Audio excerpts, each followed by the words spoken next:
power of steel. Get your mark on. Get your mark on. The strength of metal.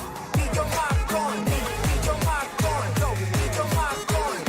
Get your mark on. The new Classic Mark III. Get your mark on. I'm everybody's type, but nobody gives a nine. Yes, you know I get it, nothing I'm about I'm getting free. Yeah, I'ma bring the crazy. Get that freaky on. Think you go all that got you free. Yeah, I'ma bring the crazy. Get that freaky on. Think you go all that got you. Girl, not a bossy. I'ma be alright, 'cause you know nothing got me out. Yeah, I'ma bring the crazy. Get that freaky on. Think you go all that got you.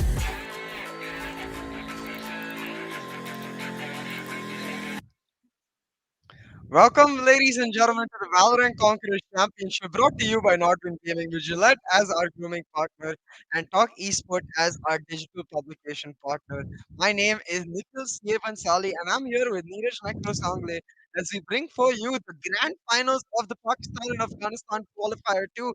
This is where everything is on the line. The last spot from this region for these teams to contest, and for that, we have the second finalist in a row, which is Arrow, Q1 finalist and Q2 finalist here, and Exploit, the team that was considered the favorites in Q1, now trying to redeem themselves. So, a lot of pressure on both of these teams here, Nakro. Exactly. Without a doubt, a lot of pressure on both these teams. And the way we saw Arrow play yesterday, it did seem quite promising. But on the other hand, if you take a look at Exploit, right, whatever they do, which kind of moves they make in the game, it really does feel like organized, and you do like kind of understand. Oh, this is the reason behind this move. And so, in general, what I'm trying to say is Team Exploit just seems like way much more mature team.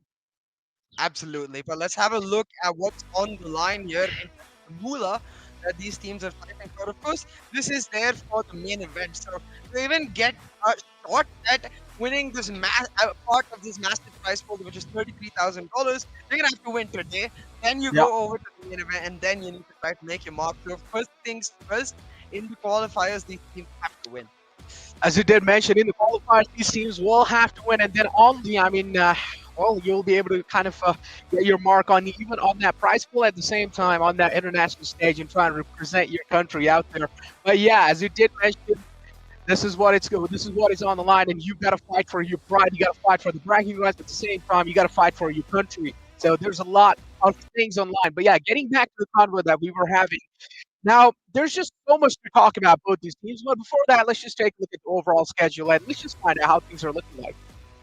Yeah, we're currently in the Pakistan Afghanistan Qualifier 2. It's only a one-day gap before we head over to the India Qualifier 2, and then a bit of a break while we set out for our first international showdown, the wild card qualifier itself. And after that, the culmination of all the work that, of course, all these players have put in, but us as the casters and the production behind the scenes have all put in for those last 2 weeks, the VCC playoffs and finals coming up. I can feel the energy, the adrenaline in my blood just ramping up. You know, I can feel the stakes just rising minute by minute, and I'm sure the players feel the same. I'm pretty sure, yeah. Without a doubt, the players are feeling the same as well. I'm pretty sure the players are feeling way much more feelings than we are. You know, they have to be really nervous, especially considering the fact that Team Exploit has already lost their first spot in the qualifiers one, but now they have made it to the final. This is quite big for them, and I'm pretty sure there's a lot of emotion, a lot of a lot of mindset behind it as well. But take a look at the tournament explanation. As we all do know, 2 slots from India, 2 slots from Pakistan region, 1 slot from Bangladesh. And these are the teams that have been qualified up till now. I mean, we have Velocity Gaming. Then in the qualified one of Pakistan, we have Salt. And then from Nepal, we have Dumru. And then from Sri Lanka, we have Crash landing on you. And then from Bangladesh qualifier as well, we have one team. But yeah. Now, coming back here, now these are the qualifiers too for Pakistan Afghanistan region. And both these teams that are playing right now are from Pakistan region. So Team Arrow versus Team Exploit, as I did mention, my kind of speedometer is a little bit tilted towards the Exploit.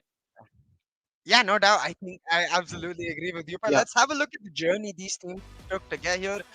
They faced off against Team Exploit, against Team Perfectionist in the semifinals, won that 2-0. And Team Arrow versus Max D in the semifinals won that 2-0 as well. So neither team has dropped the map, and coming into the finals, it's going to be very important how they set up the veto, not necessarily the bans, because if you look at the bans, like it is very simple where uh, Arrow continuously like to play Haven, Exploit Yeah. like to ban Haven, and where Exploit like to play Split, Arrow ban Split. So whichever team gets that one ban that is available, it is going to be either Haven or Split. But now, what that puts the emphasis on is how the map pick process goes. Which maps you prioritize first and second becomes crucial for your team's momentum in the entire best of five series. And we've seen how important that momentum can be for both of these teams.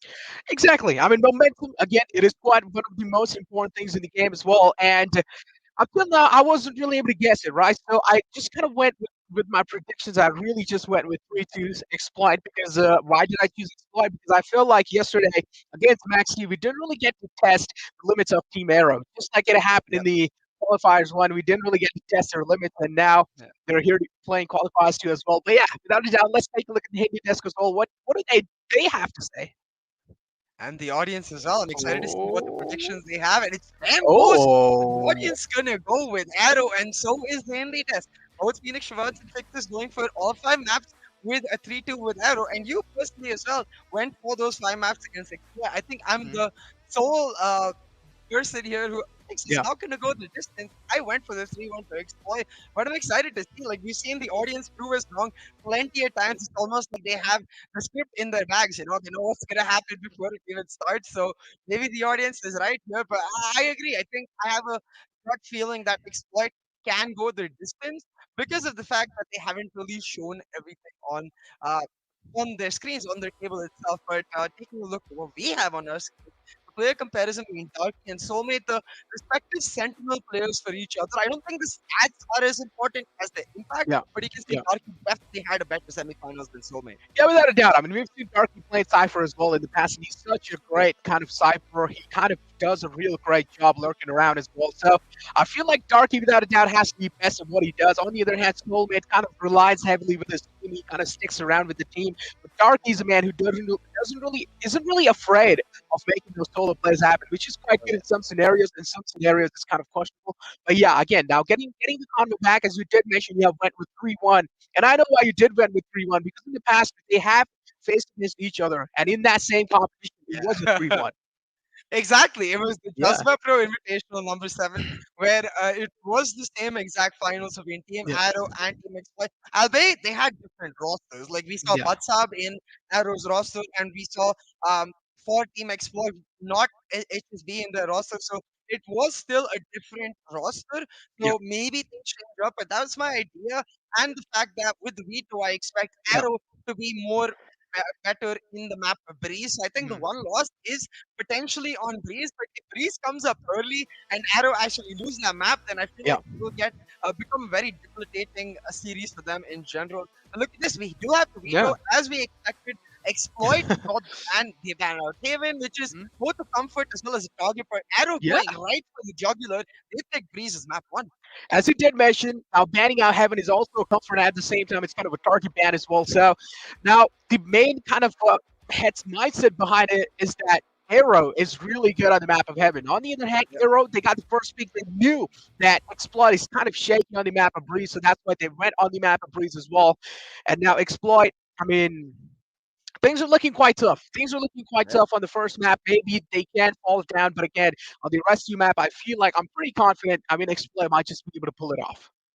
Yeah, absolutely. I think my Yeah, predictions back in Q1 also said the same thing, where I expected Exploit to beat Saul because of the idea that when you go back to the most recent yeah, tournament in Pakistan before the Valorant Conquerors Championship, that was the invitation.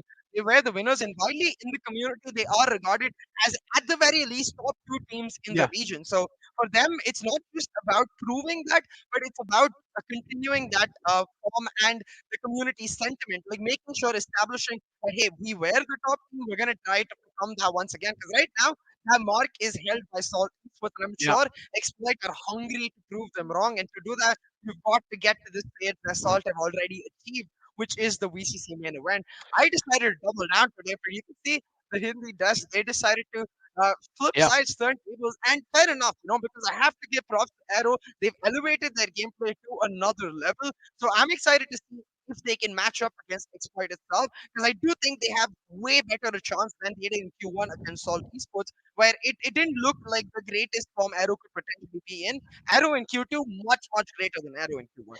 As you did mention, Aaron Q2 is way better. We did see a massive change in the pace as well since the Q1. Now, the one thing we definitely know is that they have done their homework. They're working quite hard. Yeah. They have learned from their mistakes. Got it down. But yeah, I also want to point out one more fact here is that Team Exploit hasn't really lost to any other team rather than Salt. Now, Yeah. Salt is the only team they have really lost against, so I don't really know what to say. I feel like maybe this time as well they will be able to pull it off against Arrow because, as I did mention, they're like a proper organization in the Pakistan region. Like these are salaried players. So of course they have their entire mindset inside the game. Each and every single move they make, it really does seem like it is organized. And I feel like this team has to be one of the most tactical teams out there as well, just like Salt. Now, on the other hand, Salt, if we talk about that team as well, I mean, they are quite good, but I still feel like they're a little bit reliant on that aggressive nature. Yeah, absolutely. I think that's what Salt have got the biggest Yeah. advantage in that they can refine the small nuances where they need Yeah. to get better with the amount of time they bought for themselves. They have more than a month to really look through the meta, understand how they want to play it in the VCC main event, and even like scout out the current final. Like understand if Arrow is going to come through today or Exploit either team. Salt gets to watch them and decide, hey, you know what, this team is like this, we can do that. But it's not just for this qualifier, every other qualifier that Salt isn't playing in, for example, the wildcard or even the India qualifier too, they get to scout out their opponents and they Yeah. get that tiny edge. And when you have such top tier, top caliber teams like in the VCC main event, only gonna have 8 teams. When you're facing off against such tough competition, every edge counts, every advantage matters. As you did mention, when you're facing off against such a tough team, each and every single small nukes and crannies do matter. No Yeah, matter what kind of advantage it does really matter. Even if it's like a 0.001 difference, it yeah, does matter. We have seen so many times, teams just going for that chip damage, even if it's just damages out 5 HP, that's still yeah. massive. Now, keep this thing in mind. Imagine if you do have a stage in the team or you do have a Sky in the team, and unfortunately, the guy in the front lines just survives on 5 HP. Now that is absolutely massive, right? This guy can pretty much heal him back up to full HP. So each and every single thing, each and every single small advantage they can have really does matter. And I feel like the most biggest advantage here can be seen in the Asian pickup or the Asian lineup that they're going to be picking up. So what do you think? So I have a little cheeky question for you. What do you think, sir? All right. HSB, is he going to be going back to Reina or is he going to be sticking to the basics as he likes to play Soa? I think if you talk about the first map that we're going to Mhm. see, Breeze specifically, no changes expected in the arrow composition. They've shown us before as well on Breeze. They like to run the double initiator setup. Yeah, So I'm expecting that to continue with Jivix on the jet yeah, playing that solo duelist. But I want to see Exploit try and experiment with that double controller because if they're not confident on the map particularly, then the double controller we've seen all the way back in India Qualifier 1 when Velocity was able to take down Global Esports, how good that composition can be. And well, I personally do also believe that the double controller is simply superior to the double initiator if, and this is a big if you can execute it properly. Because we saw Salt that try the same thing with the double controller on Breeze, but the execution just simply wasn't there. So obviously the double controller much harder to play against the double initiator because the basic concept that the double mhm, initiator plays to gather information, whereas the double controller plays to deny information. And it's always going to be more difficult to take something away from your yeah, opponents as compared to gaining something for yourself. So I want to see Exploit actually do that. And yeah. answering your question about HSB, I think he's likely going to end up playing Sova or Sky on Breeze today. But I do think there are a couple maps where he might pull out the duelist himself. But what we can expect for sure is that he will pop off because he does every single time. Yeah, as you did mention, now you did bring him that kind of that double initiator and double controller kind of convo in here. So I really feel like double control. Okay, here we do have a player convo. Let's just talk about this first. Shooter and Jivix. Now both these lads are pretty much quite close to each other, but still Shooter has a little bit of edge. We have seen yesterday what kind of game Shooter shows, but I really feel like we're missing out King here because he was making some King plays happen. Yeah, absolutely. I think this is more like a direct comparison between the players who are guaranteed to play like the primary Yeah, duelists the for both duelist. the Yeah, teams, which is Jivix and Shooter. You can see the stats are extremely close. Jivix with slightly more first bloods. I think that's primarily because he's dedicated to that jet role where the team is really facilitating him, whereas Shooter actually switches between he's played the jet, he's played the raise. Yeah, I think he not in this particular qualifier, but in the past has played the Reina as well. So he's willing to adapt himself to what the team needs, to what his fellow teammates are playing, and therefore will obviously miss out on those first bloods because Exploit doesn't necessarily play solely around shooter as compared to Arrow and Jivix. Now, as it did bring him that convo again with double controller and double initiator. Now, I really feel like there is a massive kind of talking point here, right? So Yeah. when you do have that double controller coming in, that means you're gonna get a lot of help in that defense. Now, double controller can pretty much help you quite a lot to kind of hold on to the enemies on the bay, and which is quite really good when it comes to defense as well. But on the map of Breeze, if you do have a Viper as a controller, she can be the most helpful kind of an Yeah. agent onto that Breeze map, even on offense. If you don't really have a Viper, I mean, you're up for a lot of trouble, without a doubt. She has to be an agent that is most picked on the map of Icebox and on the map of Breeze, and you really do need a Viper. If you're just going in raw without a Viper, I feel like you just gotta like just take your God's name, I guess, because that's the only thing that would probably is gonna be your saving grace. Yeah, I absolutely agree. And the only other agent I feel like is just as important is this guy on the map of Breeze, Yeah, because we saw this with Salt. While they did have the double initiator, sorry, the double controller in the Omen and the Viper, they didn't have a Sky. And you yeah. cannot not have a Sky on Breeze because of the idea that on Breeze, the way you always want to play is you're taking control of some parts of the map. You can either do that on the A side where taking shop and tunnel control, therefore denying the ult orb, or you can do that on the other side of the map, taking B main and B tunnels control, and once again denying control of the op to the attackers. Usually, though, we see a lot of defending teams setting up that Viper wall towards mid and then using the double doors from A to take mid control and deny rotations for their opponents. And this can be very effective too, because then the opponents have to commit onto a particular side, and the team has that Viper anchor already ready to play. But we don't need to wonder any longer. We are ready with the lobby. The Asian picks are about to come through, so we will find out. And on that note, I have to mention, given the fact that Storax has played the Brimstone in the Yeah. past, I would like to see that Brimstone Viper combination come out. But instantly, the Sova Sky already locked in. Storax gonna go onto the Jet, and we've seen this in the past. He's gonna pick up the operator role. I'm really excited about this. I want to see how this works out. As you did mention, now Storax, this is this is a massive change. Now this is a curveball being thrown from the side of Storax, because yesterday he was playing Brimstone all day, right? And now switching over to that Jet. This is absolutely big. Now I really do want to see what Storax has in his backpack, because I'm pretty sure whatever he's trying to do, he's probably going to be popping off. Because yesterday on that Brimstone, we did see him making a lot of plays happen. What do you think, though? Yeah, absolutely. But what I'm suddenly like, my ooh was when I looked at Arrow's composition, because they've changed it up. We've got Godchild on the Reina, we've got the Astra Viper double controller coming through. So the tables have actually turned. The team we were hoping would pull out the double controller going to the double initiator composition in Exploit, and the team we were sure would continue with the combination that we saw success in against Salt Esports, switching it up. And this is very high risk, high reward, because it's high risk because of the fact that they haven't really played this double controller composition before, and you don't know if they will be able to achieve the same level of success. But it's high reward because objectively this composition is 100% superior. Now what this composition does mean is that they don't have a Sky, but in this particular situation I'm actually okay with the lack of a Sky, because Godchild is on Reina. It does compensate, and it does focus more on the game style Arrow like to play, which is the pure aggression. And you can see that aggression on the screen right now. The game has started. Arrow on the attacking side, they've got halt control for themselves. They definitely do have the halls control for themselves, but we also do have some last trying to contest down. And of course, probably they have moved in quite deep as well. This is where Soulmate is kind of distracted from the backlash. Jivix with a cracking shot. Another one. Oh my god. He's slowly, steadily clearing out the side. Oh, now. Well, we do have Pearl and Darky as well, just kind of backing up. But yeah, Jivix is going to be the sweeper here. Yeah, absolutely. Arrow pick up round one with relative ease, and now they get the prize as a reward for themselves. But an interesting fact that just got to know actually is that the player we see missing from Exploit from their first Q1 as compared to Q2 is Gunner.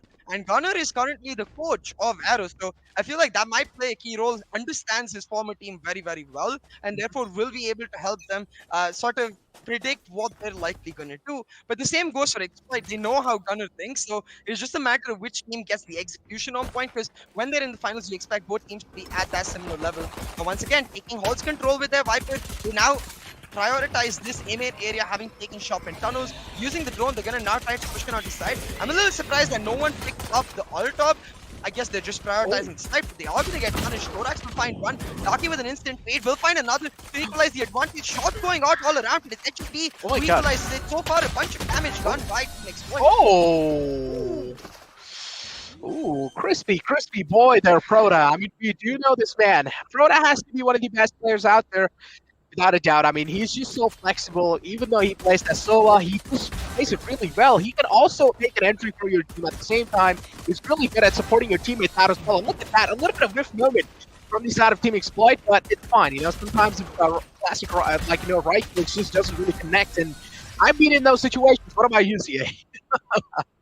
Yeah, absolutely. I have as well. But Proto doesn't do that. He gets it on point, picks up a triple with just the ghost, and it does limit the damage done by Exploit because 2 kills, 2 guns lost is not that bad, especially with Proto carrying that ghost. So now Arrow have got a chance for themselves to exploit this bonus that they've got, and they're trying to do that with a very aggressive push down to B tunnels. They've got that control. They're setting up the Raynal here for a mid to B push to come in with that late recon dart on the side of the Sova being set up from that B main area. Now the Lear does come through the Viper smoke, cut off the heaven angle for the side of the defenders, and in they go. Gotcha will take down the camera, looking for more finds HSP, and what a flick to take him down, but the Oh my trade God. is there. King just holding on to backside for dear life. Oh no.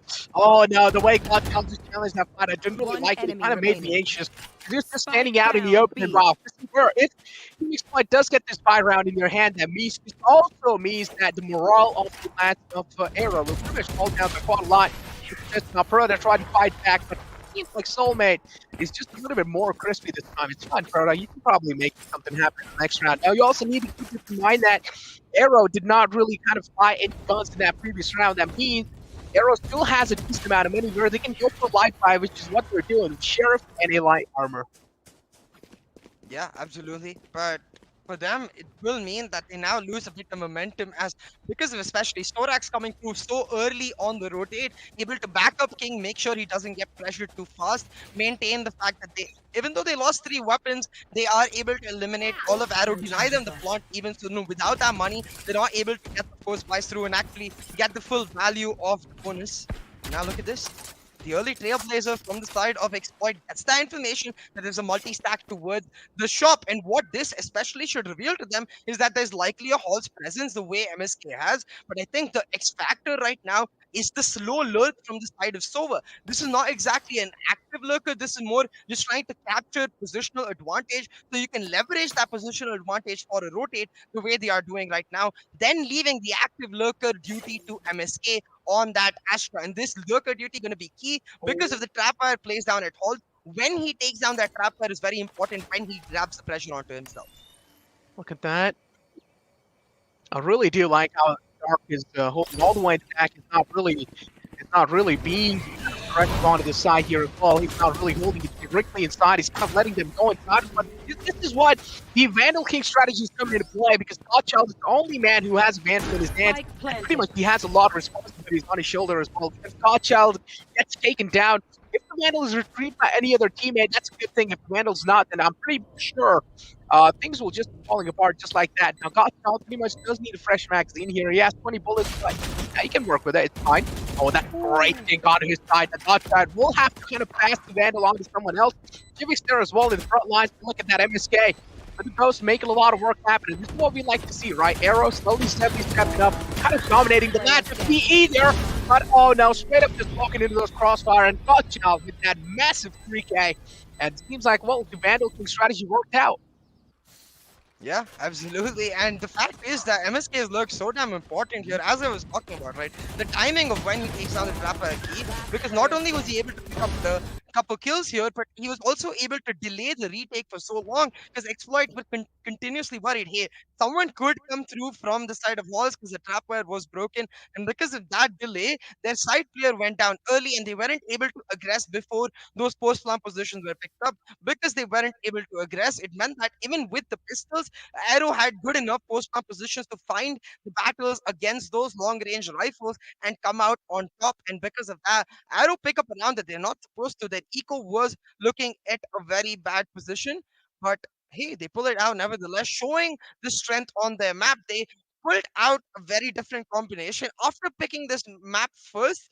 So they were hinging a lot of their cards. You know, they were going all in with Breeze, and so far it has panned out. Now it's just a matter of maintaining the momentum.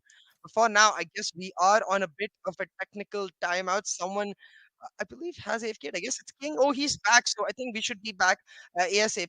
But let me give you a teeny tiny lore fact. That mansion right there is the mansion of the owner of this entire Breeze Island. Right now, we don't know if he's dead or alive, but as you can see, it's a bit of a dilapidated mansion. Like it's a bit of a gone case, and you can see a lot of buddies here just settling and having a piece of chicken with the snake with the I really love the way all of these interactions are present in general within the Valorant universe. But hey, leave all of that aside because now we're back into the gameplay. Exploit caught off guard by that drone, and Darky converts beautifully. Picks up a double kill. This is a pure execute from Arrow, and it pays off brilliantly. They're able to get the plant down, shut down the triple stack from Team Exploit on this particular site. And because of this, there's no hope for a retake. All Exploit can really do right now is look for exit frag. That's exactly what they're gonna do. A really nice angle by King, but misses a couple of sheriff shots, and Godchild takes him out. Jinx with the loss will mean it's a flawless round come through for Team Arrow, looking strong as ever on the map of Breeze. No sweat at all. They've vacationed on this Caribbean island plenty of times, and you can see their experience really panning out. Having said that, I will say again, Breeze is more of that attacking sided map.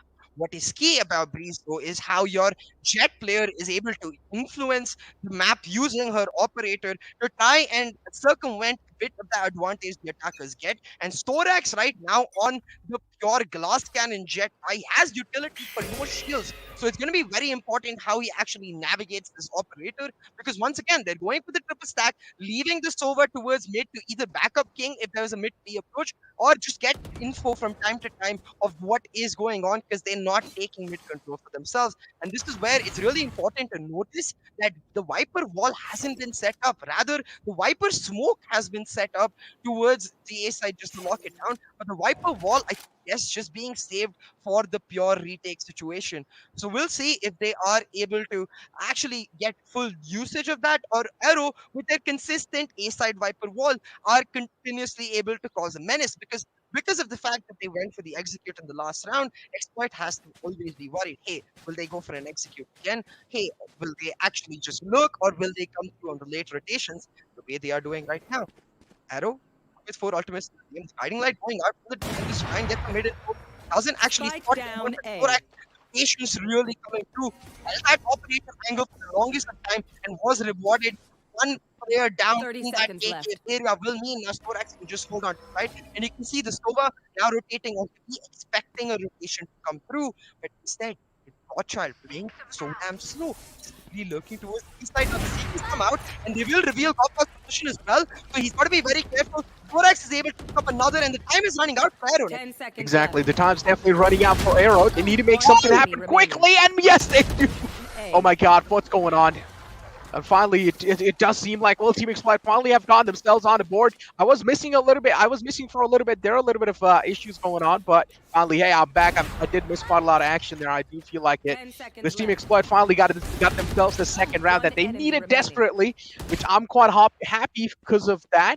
But on the other hand, as we were talking about this before as well, right? Team Exploit does seem kind of shaky on the map of Breeze, because again, you need to also know this, that Breeze is a map pick of Arrow. So we're expecting Arrow to be a little more dominant than Exploit.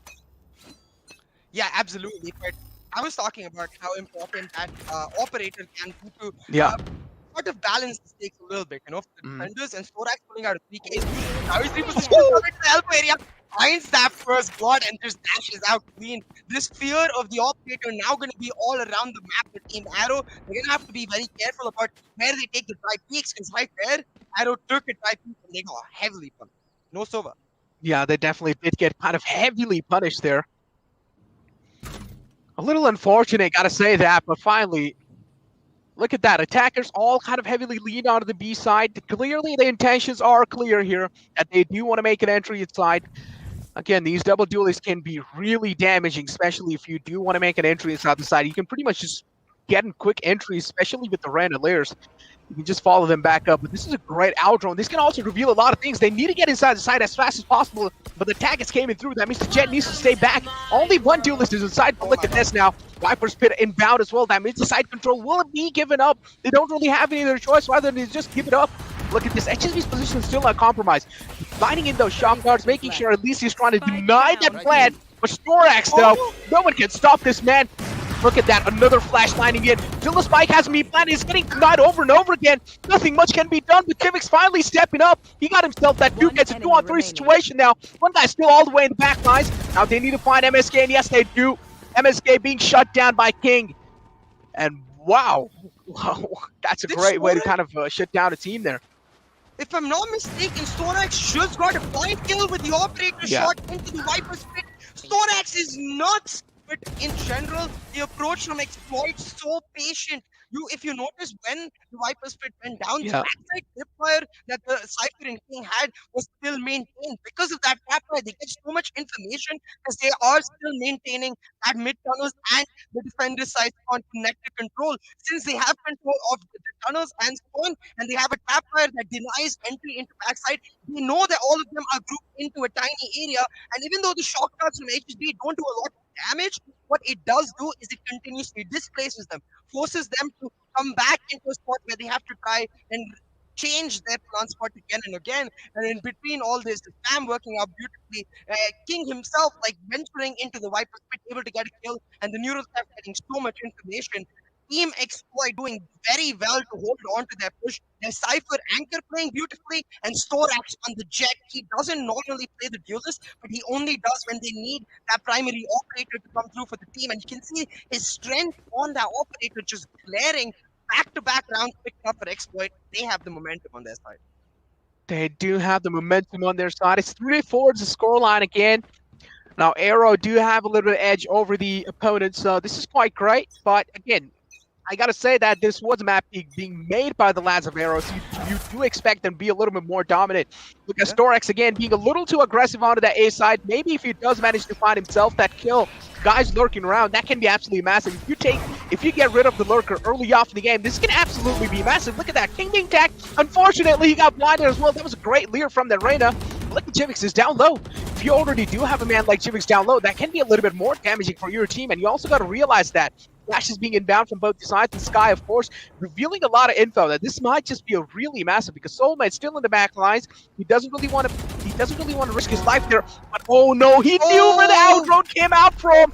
And this was absolutely brilliant from Godchild. This is where he also paused the Reyna ultimate. It's a 2-on-1 situation. It's a 2-on-3 situation, my bad, going on.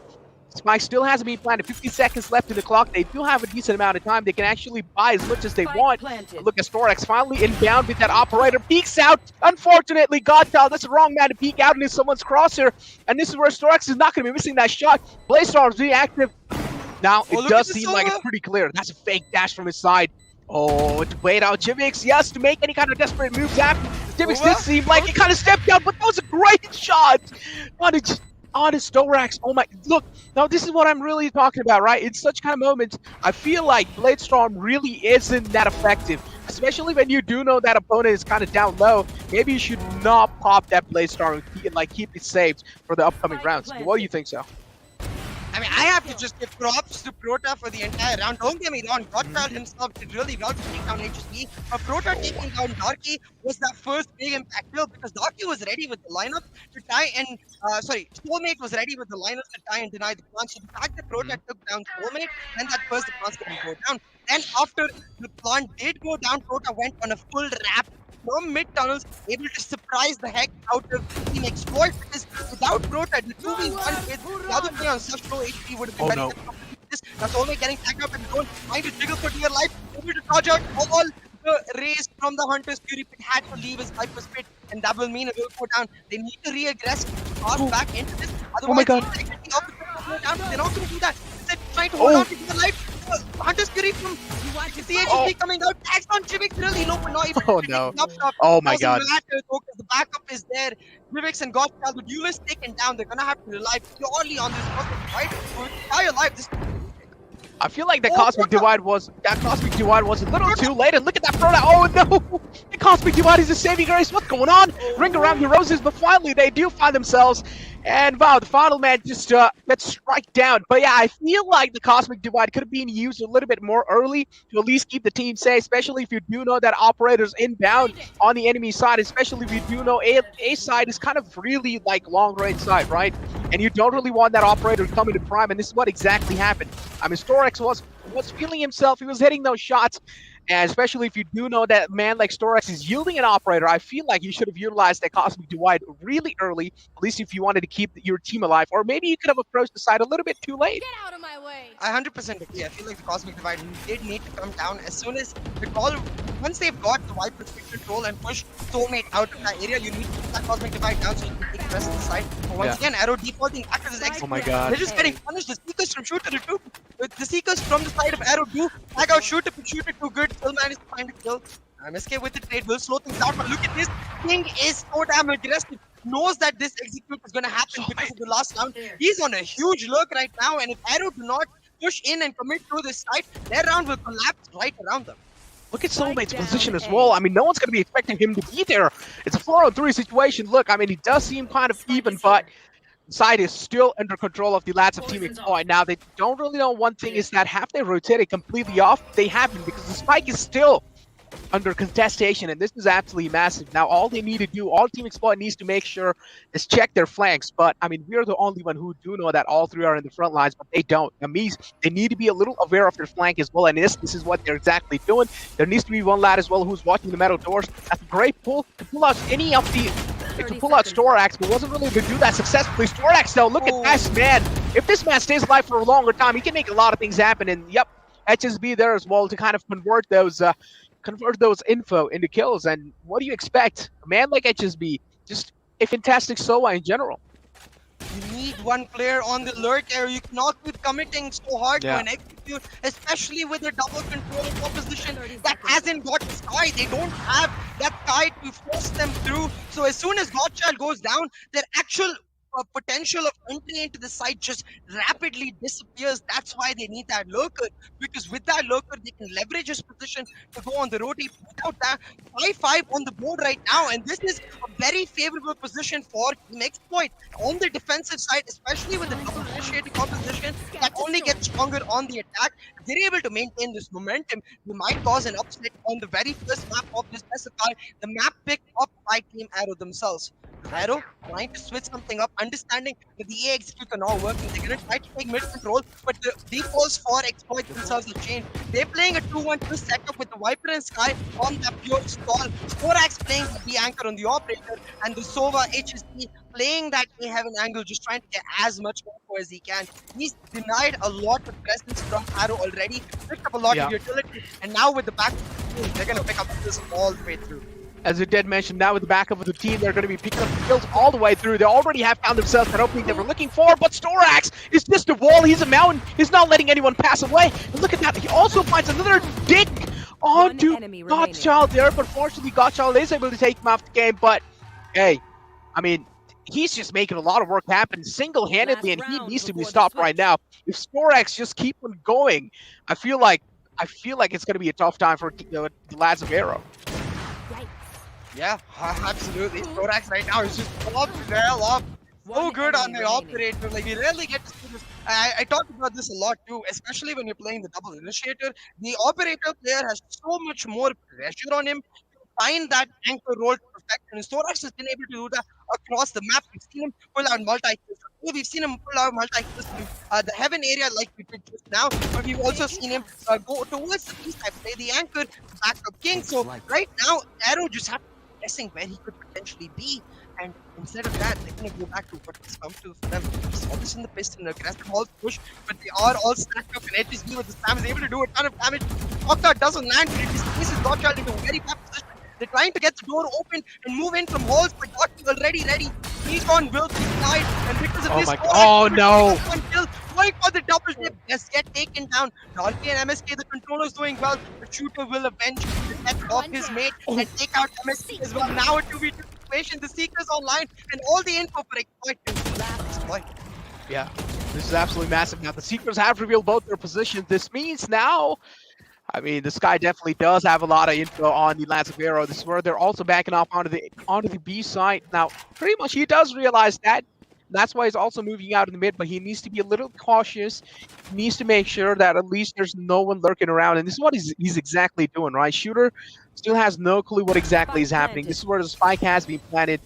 Still Shooter, a little clueless going on. He now definitely does know that it's a B plant. That's a good flash to at least clear out the flank as well, making sure there's no one in the mid lines. One position being found out, that means Shooter is still finding the last man alive, the other man alive. That's a great shock dart, but wasn't really able to deal a lot of damage there. Shooter does know one guy's position, but he doesn't really know where the Jet is hiding. This is where he's kind of being a little too, uncautious there, and yeah, he will be taken out. Switching sides.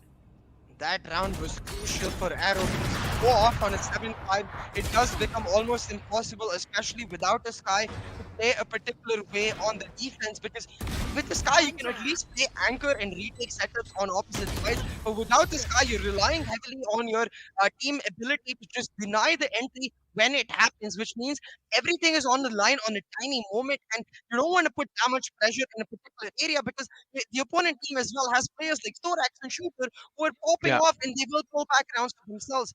Having said that, winning that round does mean it calms down the entire scenario. The momentum now not in either side's favors, which puts a lot of emphasis on these pistols coming through.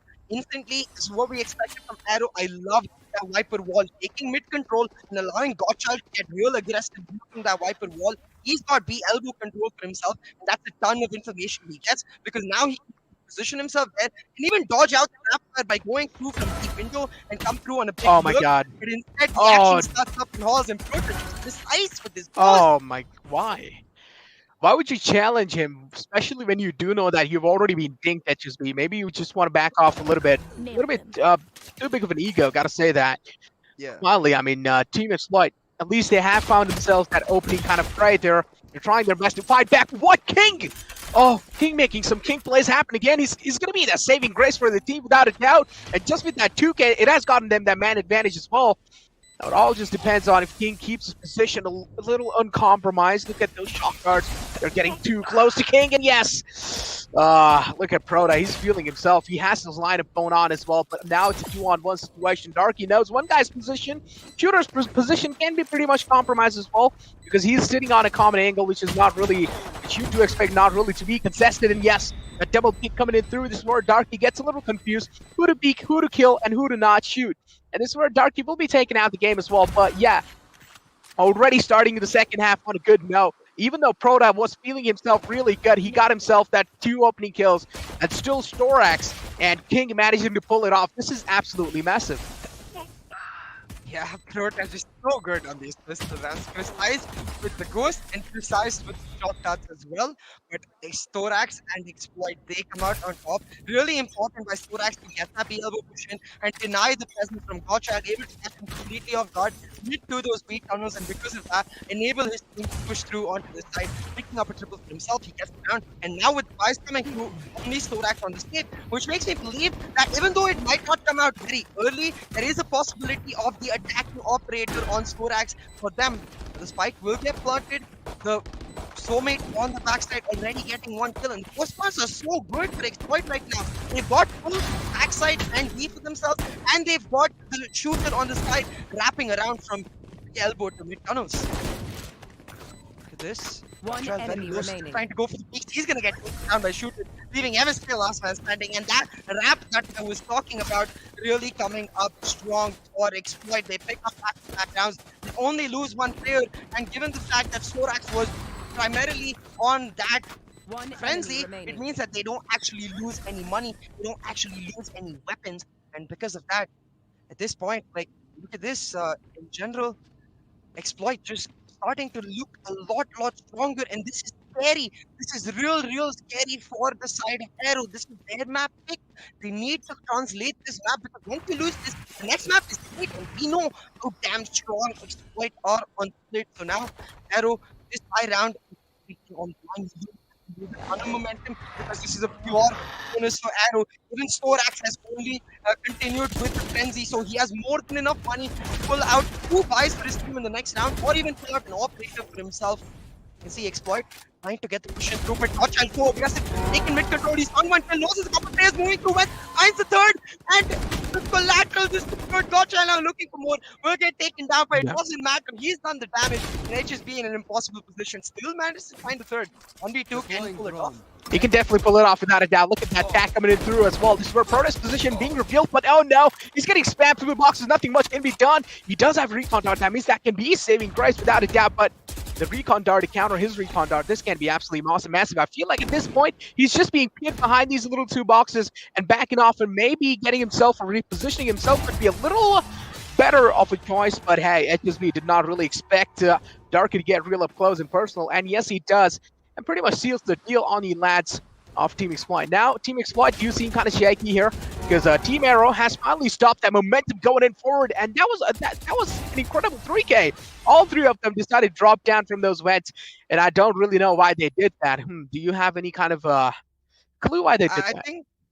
I think the primary idea is just to try and trade out your teammates because they were on a pure bonus. They didn't actually care if they lose the round. It's more about just trying to find value in terms of damage done. And you can see the damage done. A couple of players on Arrow have to go on to the light fields, whereas on Team Exploit, not only do they get the full buys, but their bank still looks pretty decent. Now going to change up the way they play, still relying on that Cypher utility to watch their back with Thorax taking mid control and his team taking a shop control. Not only do they get the all top, but they get an ability to deny rotation from Arrow. This Hall's contest between Soulmate and Prota are going to be very important. Prota does find him, but instantly HSP with the trade, meaning Hall's control still a possibility for the attackers to take, and that's what HSP is going to slowly try to navigate. Look at this, Godchild is moving in aggressively towards this mid area and Storax waiting. They're right on top of each other. It's actually MSK who finds Storax first. Storax has to dash out, but he's exposed to Godchild right now. Storax in a very vulnerable position. He's in a vulnerable position. As you did mention, he was in quite a vulnerable position. All by himself in the mid area just like that. I don't really know if that's a good thing to do, but look at this. I mean, even though they kind of traded Storax out there, they do have the sight all the way in their hands. That means that's a massive trade happening now. Getting the side control is kind of the part of Duelist, and that's what he did, right? He was in the mid kind of distracting the other lads, and that kind of threw the lads of Arrow off guard. But now, things have been evened out. It's a 2-on-2 situation. I feel like Shooter might just get a little advantage here. Yes, he does, but King's going to be the one to pick that frag up.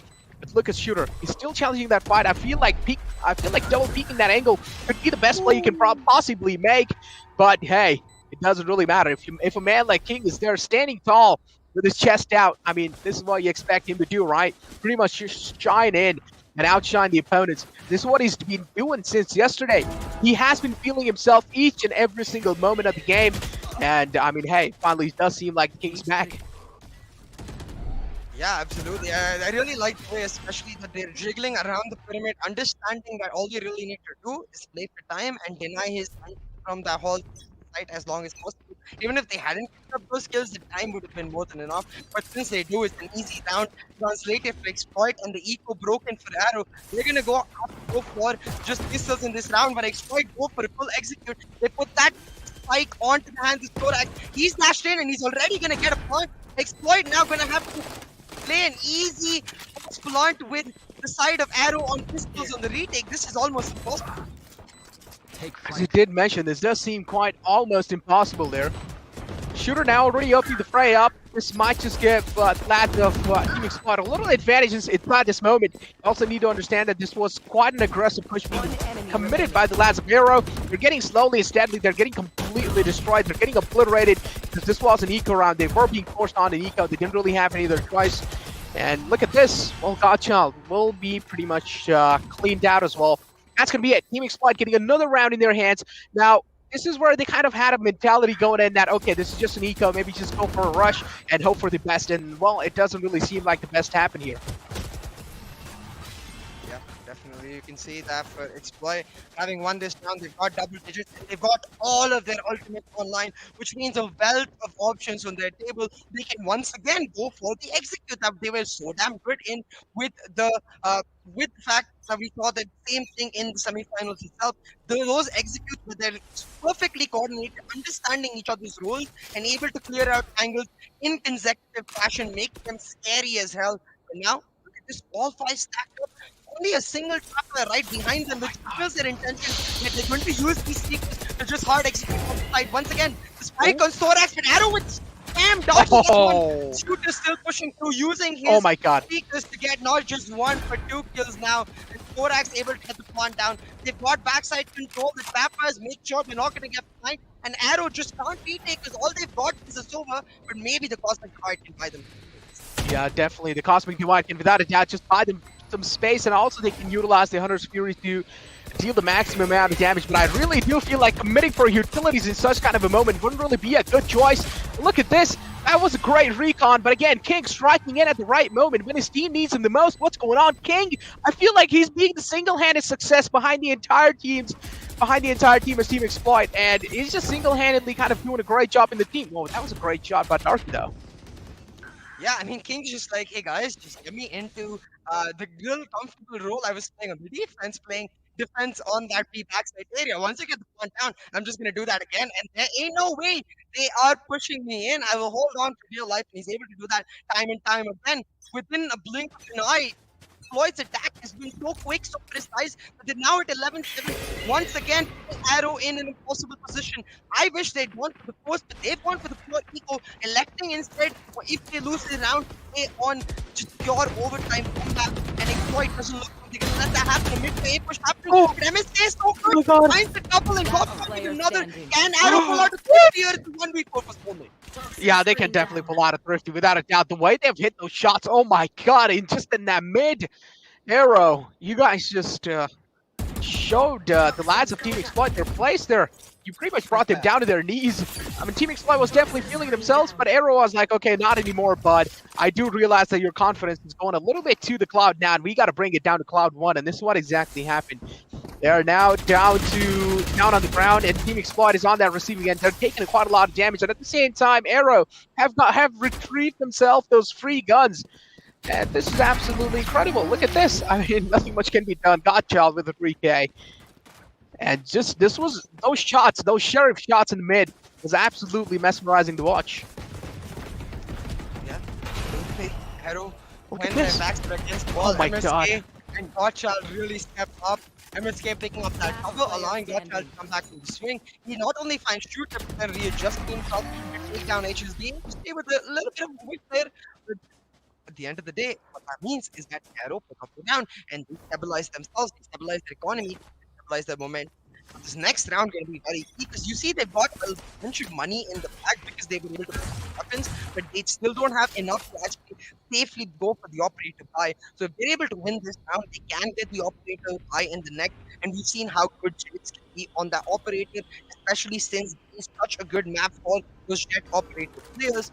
So that's what they're going to have to rely on. That's what this round will reward for a win. Exploit themselves, playing it real slow, going for a similar approach towards A side, but this time very cautious, holding on to angles and waiting for Arrow to get a little flustered, go for the early peaks. But now finally they actually show their press, guiding light as well as the recon used.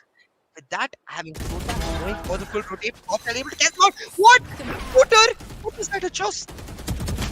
Yeah, that was absolutely great. And just to look at that now. I mean, already crazy happening back and forth. I do like to see this, but Team Arrow, it does seem like they are on a little bit of man disadvantage, but also keep this in mind. Still the Cosmic Divide's online, still the Hunter's Fury online, and even the Blade Storm is online. Now, it really just depends on how they want to make this retake happen. There's no way they're gonna be able to stop this side take. They will have to go for a retake, but what's going on? They're actually able to stop this retake because the spike is falling down and out, and the Shooter's the man who's trying to fight back on his life. Look at this now. Shooter kind of down low. He needs to make sure that he's at least playing the situation out a little safe. And Jivix with an incredible shot. Even though he dropped down, I felt like that could hit him hard with that inaccuracy, but he still did not really get hard. And look at this. Oh no, he's getting tagged behind the ball. And yes, the ball is spammable. And this is what exactly Team Exploit does. That was great tag. That Aldrone, gotta say that. Oh my god. Absolutely. 12-8 right now for Exploit. They've got the map point on the board. In the map pick, that wasn't even their choice. The shooter, man, that is just on the Vandal. I know how difficult that is because it's so hard while you're spraying on the Vandal too to adjust perfectly to get a headshot. Because of that shot, he gets the sneakers online, and because of the sneakers, his team able to exploit all the information they get to 10 push in onto the B side, get the plant down, and score the round themselves. The team Arrow, they got all their ultimates. They can't try to rely on that. They got the operator online. Use the Viper to shut down A. With all of the exploit trying to hope the Lord execute onto this B side. MSK stunned, MSK tagged by the Hunters. He gets taken down, and B side the floodgates are open. Thorax will get the point down, and the snake bite not enough to even take him down will mean that Thorax is able to get there, out of there completely. The Hunter's Fury for Crota will miss, and the chances are going down. Oh no, this HSP is now on actually. a huge point. Enemy down. Oh no. So, I feel like if you have utilized a little bit more trigger control there, that could pan out really well in their favor. But it doesn't matter. It's a 2-on-5 situation here. They only need one more round in their favor, and it seems like it's not really going to be a struggle for them. They do get another round in their backpack, and it seems like, well, the map we expected Team Exploit to fall apart, even on that map, they do come out on top, and I'm actually quite impressed. Gotta say, they have worked quite hard. Yeah, exactly. I am very, very impressed by how Yeah. Team Exploit showed up today. And honestly, my 3-1 prediction heavily relied on Arrow actually winning the map of Breeze. And given the fact that we have Split and Icebox up next, I'm honestly scared that this might just end up being a 3-0 for Arrow. 'Cause I know how disappointing that would be for them as they made both the qualifier finals. But if they're not actually able to pick up the win, that will hurt their momentum, their morale if they are to go into wildcard. So in general, right now, Arrow, they need to find a comeback in the map of Split. But that's way easier said than done because Exploit are so damn good. Exactly. As I did mention, Exploit are really good on that map without a doubt. And it is the exploit pick, so I'm expecting them to be dominant. On the other hand, we expected Arrow to be really dominant in the start. Yeah, they were quite dominant. They did show off a great, showcase of skill. But exploit, just stealing that away like a thief. I don't really know what to expect from the upcoming map as well from their side. But Arrow, I mean, if this just keeps on continuing, the woes keep on continuing, I feel like we are up for a team exploit domination because already in their pick, exploit has made them look like it's their home. I don't really know what to expect in the upcoming rounds, though. I mean, because the upcoming map is going to be split, that means exploit. It's their home. It's their home. We're going to be seeing that raise being pulled out as well. Yeah, absolutely. And I have to give props to Exploit because the biggest question mark coming into the finals was, can Exploit slow it down? Can Exploit show the tacticality necessary to win the finals? And they give an answer as a resounding yes, like 100% Exploit can slow it down. We saw multiple different setups from them. Their execute still on point like we saw yesterday, but it wasn't just the executes. The idea of showing presence and taking control, leaving King as the lurker in one particular area and then going for the rotate. Even HSP able to pull off some insane wraps around shooter we saw coming through from the B tunnels. They show these tiny nuances which are ridiculously important on these. They show that their gameplay yesterday was merely a mirror of their opposition, not their true self. And now that we get to see exploit in their true self, even though this was 13-8, like relatively close, it felt like exploit dominated all the way through. They controlled the rounds that Arrow was actually able to pick up on the back of some pretty nasty shots they hit, and we never want to see like that sort of rounds being the only wins in the team's bag because that means you cannot be consistent. If you can be consistent, well, you aren't winning finals. As you did mention, I mean, consistency plays a massive role in no matter what it is, even in video games, even in real life. You know, you gotta be consistent. This is what I'm really trying to say is that it is the main key behind anything success, right? And if you do want that success to be in your hands, you need to be consistent without a doubt. The consistent performance is being shown from King since yesterday, and it does really seem like it is actually working in his team's favor, and that's why they actually did kind of seal the deal against them. But now, again, as I did mention, it was a pick coming in from the lands of Arrow, and they still do manage to lose on the map of Breeze. I don't really know what to expect on the upcoming map, which is going to be Split, because yesterday we saw them play Split, right? And I gotta say that on Right. the map of Split, without a doubt, I mean, they're just so dominant on the map of Split. They're really dominant, and to stop Team Exploit, I feel like they will have to bring not just classics in, but maybe a little bit of more curveballs. But what do you think? So let's take a look at the match stats. Yeah, before we get into this full discussion, because there's so much to explore, back to the map breeze, Thorax shifting onto that jet roll, so damn good. Five Yeah. plus bloods, majority of which was on the operator on the defensive side, and that's so important. Like even though like you don't see that level of prowess from a lot of teams on the map breeze, what that does is give your team a lot of breathing room. Because then once you've managed to get a decent scoreline on the defensive side, you can go into attack just completely unshackled. You can play the style you want. And while the double controller composition, in my opinion, is objectively better, the double initiator composition is way better on the side of attack because of the idea that with teams like Team Exploit who like to play proactively, that double initiator composition gives them the tools to then play proactively. They always have the recon to rely on consistent information. They always have the sky utility to get them on the side. But if none of that works out, they even have King on the side to continuously create space for them on his lurks, on his, with his Qualifiers denying the flanks. Like the number of areas in control that Exploit had on their attack was absolutely phenomenal. And the fact that they were able to do it on their away map, well, I don't know about Aero, but I've certainly got some fear in my heart about what's going to happen on the other two maps. Yeah, exactly. I mean, even if you did mention we did not expect them to dominate this great on the map of Breeze, but they still do come out on top in that map. So, I mean, even I really don't know what to expect on the upcoming map, right? Because I mean, Arrow, I got to give them props that they have improved quite a lot, but still, I feel like they're lacking a little bit less. They're lacking quite a lot actually on that tactical approach in the game. Even if they're trying to play things out a little safe and a little slow, it doesn't mean you're being tactical in the game. It just means that it just means that you're trying to get in a better mindset to actually approach onto the site. Yeah, absolutely. But that was the end of map one. We're going to go set up for map two, and we'll find out real soon if Exploit continue their dominance or if Arrow is able to hit the bullseye and pull one map back with that split map in a second. We'll go set it up and be back in the jiffy. Don't you go anywhere.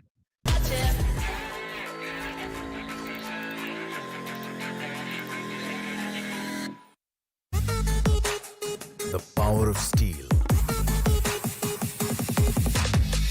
Get your mark on. Get your mark on. The strength of metal. Get your mark on. Get your mark on. Go. Get your mark on. Get your mark The on. new Classic Mark III. Get your mark on.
mark on.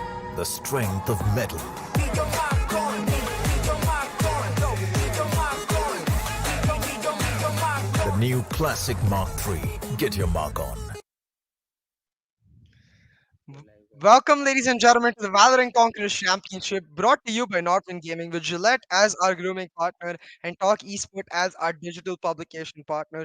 My name is K, and joining me on the desk is Necro, bringing to you the Grand Finals Best of 5 between Team Exploit and Team Arrow.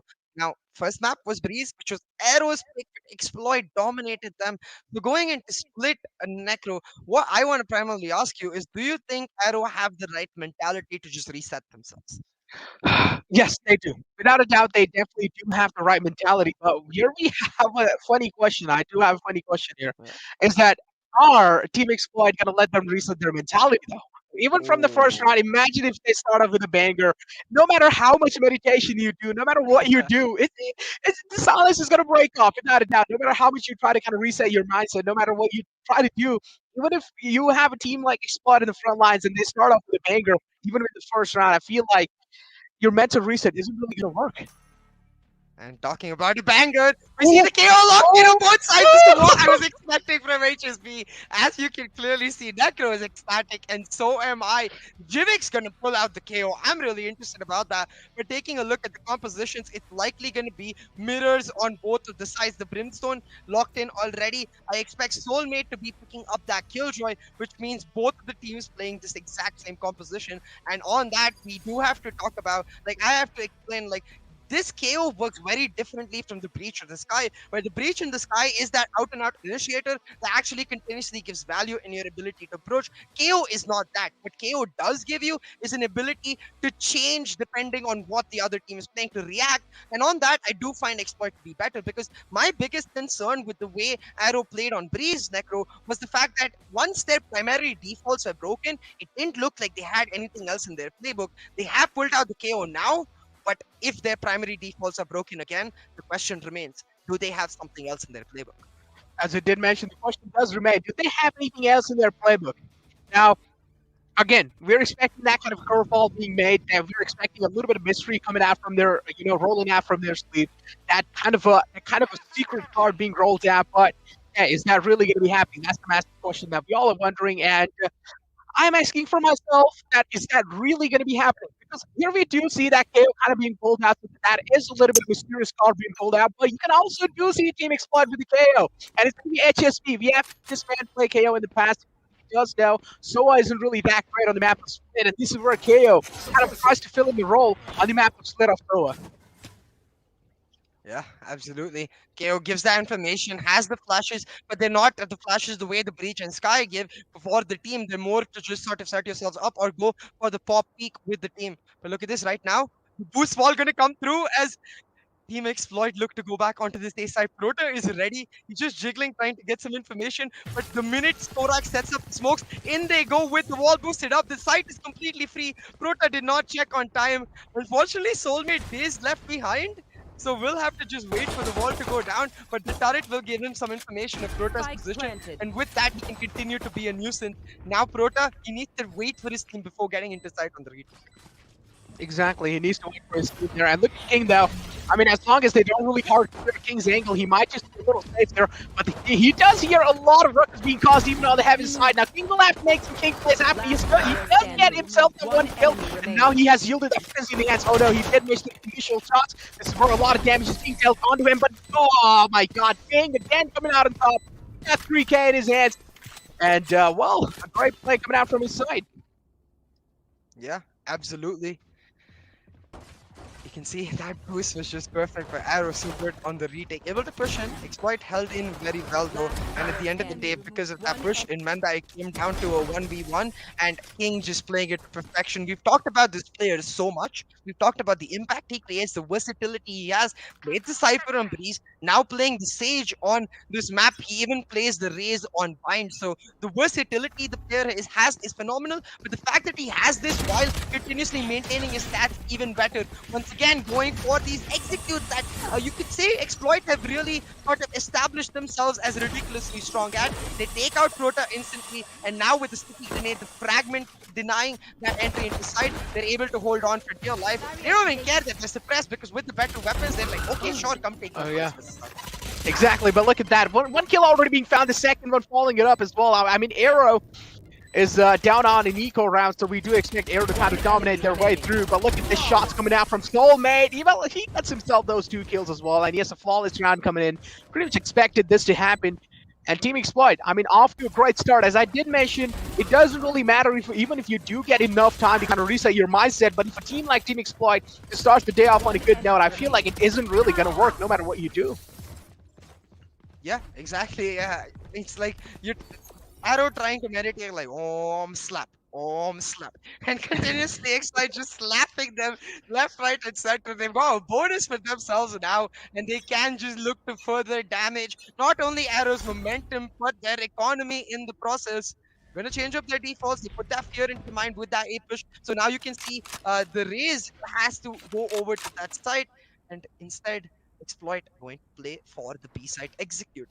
HSB on that KO, slowly lurking towards the mid. I don't think he's used his knife just yet, so has the ability to use that knife instantly, get a lot of information about the positioning, and also deny any utility that Arrow might try to use to deny that mid push. But once having established the presence from on that B garage, they're actually now looking to use mid to possibly find a full rotation from whence it is. Look at that smoke being out.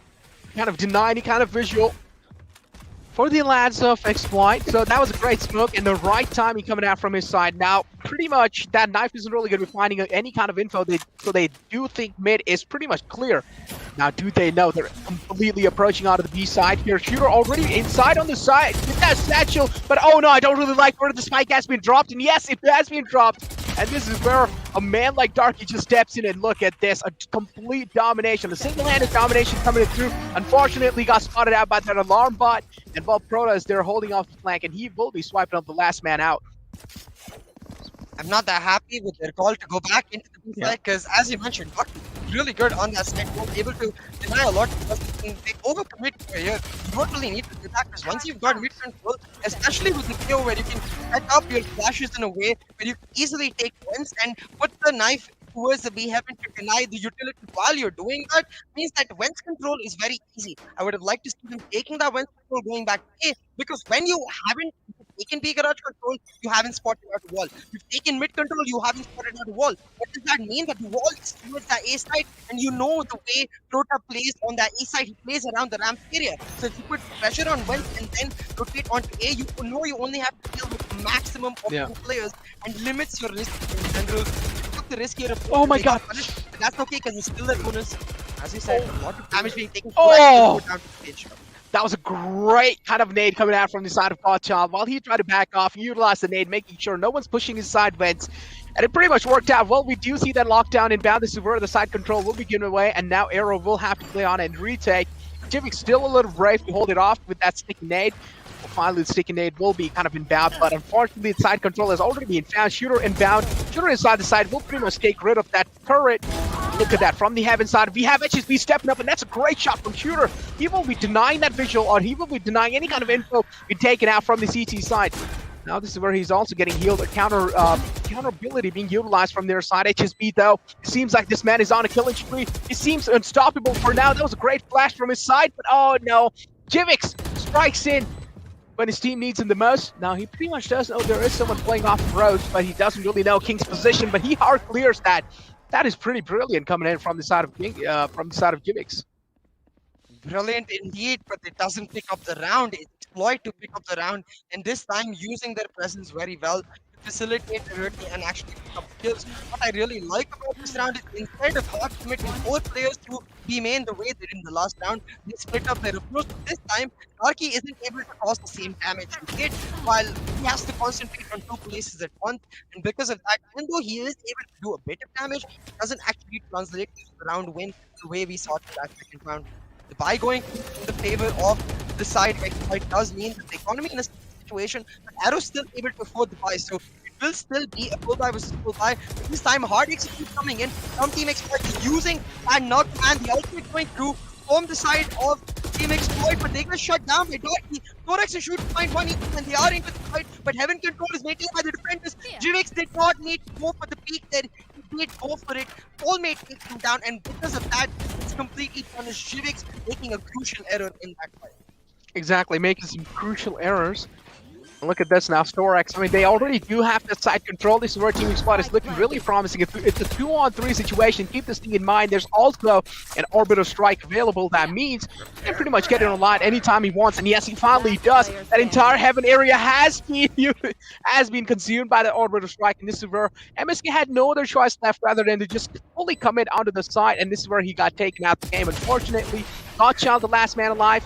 This is what he's going to be doing. I thought maybe going for a save could be a mature choice, but instead he decided to commit and try and go for a little clutch. That was kind of a questionable decision coming out from his side. He could have actually went for a save, and that could have helped his team out in the upcoming round because now they have been forced on an eco.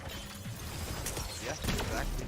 And with that round, like I feel like right here, it's very well done by Kurt to shut down the approach, and he gets 2 kills. The trade obviously has to come through because they're in a completely exposed position. But right there, 3v3 on the map, like they have a easy retake with B Heaven as well as the defender side spawn connected control. You do not need to go for peak there, but they do, and they get punished. You can see Thorax just feeling himself, just putting in some dance moves. All of Team Exploit feeling very, very confident about their hopes of the success. King, unfortunately, we don't get to see him. I guess he's the one facing a bit of an issue right here. But I guess he will be back here soon because it's just a normal timeout. So, what I do want to talk about, Necro, is the fact that we're already seeing a much better usage of the KO from Look Team at Exploit HSB. as compared. All of Exploit. Oh my God! All right, they just Okay. straight up throwing out the gauntlet. You're like, I'm gonna finish you right here, right now. Exploit really feeling themselves. Oh yeah. boy. Back to the question of the conversation, which is I feel like the KO being much better used from the side of Exploit, where Jivik is, while he's doing well, clearly 4-5-3, decent scoreline, he's using it more of the I don't actually see the 0 point getting information in the early stages of the round. I haven't seen the null command being used, whereas Exploit have been able to use Oh! information. But we saw already MSK in the last map pull off those nasty one taps. He's gonna do it once again. Oh my God, that was absolutely nasty. As you did mention, Oh, disgusting, following it up with another one, but oh no, wasn't really able to get the third one because there were a little bit too many people right in the front lines. He couldn't really decide which target to select and which target did not, and unfortunately, he got shut down by his ball. He did quite a decent amount of damage. This work kind of puts them in a neutralization stage. And this is where they're looking quite great. I mean, it's a neutral situation going on. Both the teams are looking pretty great, but considering the fact that they were not on an eco, they were on a full buy, a lot of damage has been dealt. 2 guns have already been taken off. The lockdown has been destroyed. This is going to be the saving grace. And yes, well, another round in the hands of Team Exploit, and you cannot really afford to let a team like Team Exploit just kind of get such a massive momentum over you. Arrow, you need to make something happen. You need to strike back in this situation. MSK was the only man who tried to fight back here, but unfortunately the rest of the lads just kind of crumbled down. Look, I have to say MSK is a great player, brilliant shot in itself, but the superior brimstone player has to be Storax for me because his utility usage is just so perfect. He even knows like this tiny fact that he can use his molly to shut down that kill by lockdown. So sets up the bounce really well to deny that and then pushes in at the same time, knowing that because of that they're gonna know his position. So able to find skill and the lockdown at the same time. Now once again going for the execute, they tagged out real low because of the range shots coming in, but they still managed to pick the kill on MSK. 5-4 on the board right now, and you can see all of Exploit. They got the side, they got the pump. Gotcha will also go back. Deny that screen control for HSB, which means they can now go for the retake. They have the null command ready on Jivix is not exactly that, which will deny the utility usage. They need to get it going through. Storex is already smoked down. You need to pop that null command early so you can deny Storex from being able to do that. Gotcha misses the showstopper, but the kill still come through. 2v2 right now. Jivix gets taken down, is still revivable, and he will say, revive me. He actually scratched that. He didn't go down. My bad. Darky actually just pushed through Apple, picked up the couple kills and picked up the round. The null command should have been earlier for Jake, but it doesn't matter because their retake was perfectly coordinated. The top flashes set up at the exact time they could.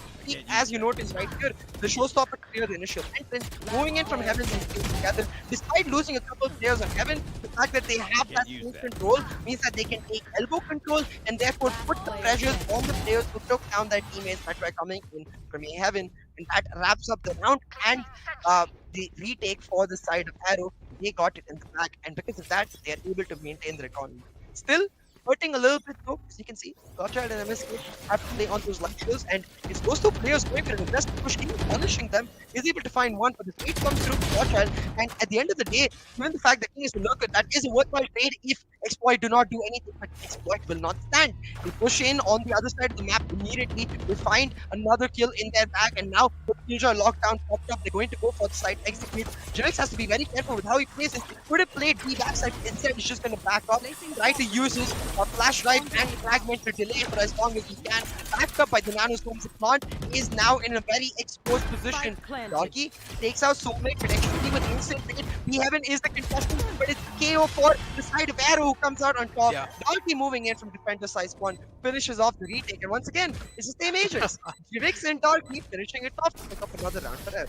Exactly, another round in their hand, and just like that, I mean, hey, gotta say, Arrow finally kind of does seem like they're trying their best to kind of stop the momentum here, and they are doing it successfully up till now. Second round kind of gotten in their backpack here. That means they're trying their best. They're trying their best to kind of put a full stop on the momentum that that Team Exploit have gotten themselves on the map of Split. But hey, gotta give the props, even though it was a Team Exploit select, Arrow are doing quite great. It does seem like they have studied how Team Exploit does play here, and up till now they're doing quite a great job kind of countering them on the map of Split. Yeah, absolutely. 3-5 right now, and is definitely working for Exploit. They're trying to bounce up and go for that mid rush, but I feel like mid rush is only going to be able to work when you have that thing on the lurk coming in on the Raptor main. Without that Raptor, those rounds become so difficult. This time, going to be a lot more cautious. 0 point, which he didn't reveal much information or suppress what's going down. So instead, the counter 0 point now suppresses themselves. They are trying to push in. HSP is able to deny Proto, but he still picks up a kill, and HSP now stuck. Gonna try to use the flash drive, like they can push in, but he has players on either side. Needs to back up. The Orbiter strike coming in at the same time. The resurrection. It's trades going out all the way through, but Arrow come out on top. Oh my god, that Orbiter strike completely just fried someone inside, and that's not really a thing that they wanted to see there. Team Exploit for now are looking decent, I would say, but still they don't really have any side control. That means they are still up for a lot of trouble. Look at that now. Heading towards man slowly and steadily. They still don't really know what to expect and what to not. Jivix with that great flash right in the nick of time. Unfortunately, he was expected to peek that ramp's angle. Another flash being utilized. I don't really know if using both of your flashes that early in the game is a good idea, because this is where Shooter will be striking in. He does know KO's out of flashes. That means MSK is the only man on the side, and this is where MSK has been cleaned out. That's great Boombot. That will be spotting Darky out. That means they do know Darky's kind of tripped behind that little corner. Godchild is able to take both of them down. This is absolutely a massive play coming out from his side. Godchild, again with a saving play for his team. He's stepping up huge today. Yeah, absolutely. Godchild really stepping up to the mark when his team needs him the most, because with the mirror competitions that both teams are playing, it's not like you're going to have an advantage on the attack or defensive side for either squad, but we do know that Exploit is much better on the attack. They do tend to be a little fast and loose on the defense, so if you're able to maintain a close scoreline on their attacking side, then onto the second half you can try to push through strong, and rounds like this is where it will really matter, because in that 2v1 situation with the Boombot as his buddy, truly that connection between the Rays and the Boombot are helping out Godchild, because he gets the info where both his players are, and he's able to secure the kills and the round. Rota with the wall is revealed because of the suppressed, but it's not a so much. Also, you don't actually know where he is. Rota's still holding on, but the mid push has come in. Oh my god, one what? and now Proto finds one soulmate and kick with the instant take backs on this semi-buy. Exploit still able to push through on the side. They will be able to get the point. They will be able to get the plant in their hands now. It's a 2-on-3 situation going on. Look at the position that they've gone for themselves. Team Exploit do seem quite great up till now, at least. 4 rounds in the hands. Arrow is looking to try to tie things up. This lockdown might just play a massive role, and yes, it does. A counter lockdown being utilized, and I feel like, yep, the Showstopper is going to be destroying it as well. And oh my god, that's value. That's the value for one. They got 2 values out of it. The counter lockdown, yep, the counter lockdown was pretty much destroyed, and wow, I gotta say, the Showstopper was a heroic play from his side. Yeah, not only did he get the lockdown, but he got 2 kills with them as well. So, Gotcha, again, we just talked about how important he is to their success so far. Pulls out another huge round. I feel like that lockdown position, not up to line up for me from the side of Snowmate. Could have just gone for the behind pillar lockdown, which would have given him a lot more space and would have still covered the same radius that he needed to cover. Or could have just gone for the barrage lockdown, where they can play purely on the first glance and rely on the fact that they still have that man advantage. But going for neither meant that Gotcha just had an easy approach about where he wanted to place it, and because of that, now even Stevens on the scoreboards. Exploit, realizing that they cannot keep losing such rounds where it goes down to the wire and they don't manage to get out. Now trying to change up the defaults, leaving Soulmate on the pure lurk, albeit with the spike. So this mid duo between HSB and Shooter very, very important, because they're effectively the duelists here. Their job is to create space while the late push comes through from Storax and King.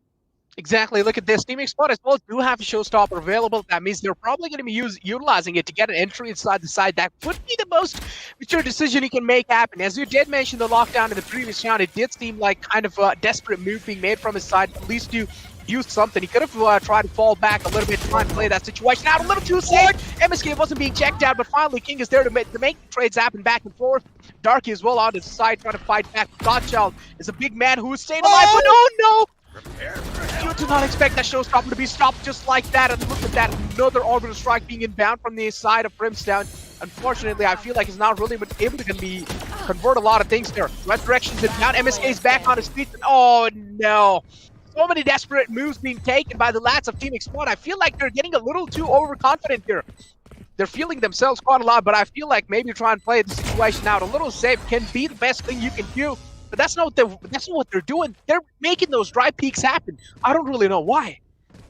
There's no reason to go for those dry peaks or even that early strike, because you can use it instead to buy yourself time to position on the boost plants on site, where then you can play on the peaks and try to hold down angle. The fact that they do this early, even though it's a 3v3, they're not actually able to fulfill the round with the side control they've got. And again, props to be given to Godchild.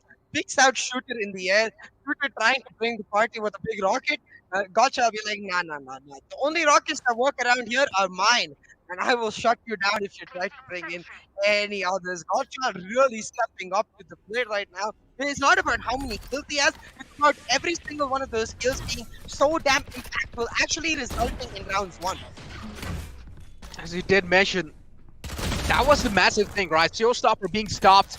He plays such a massive role there, because if Gotchild wasn't really able to take him out, that means Gotchild would have been shut down.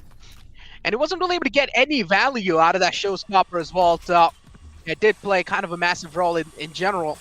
Look at that. All the last from the attacker side, which is going to be Team Exploit. They're stacked up in the mid. It does seem like the intentions are pretty clear. They just want to rush inside, but that nade was just so damaging. Look at that. Raises down to only 19 HP. This is not looking great. They have been hold off on the bay here.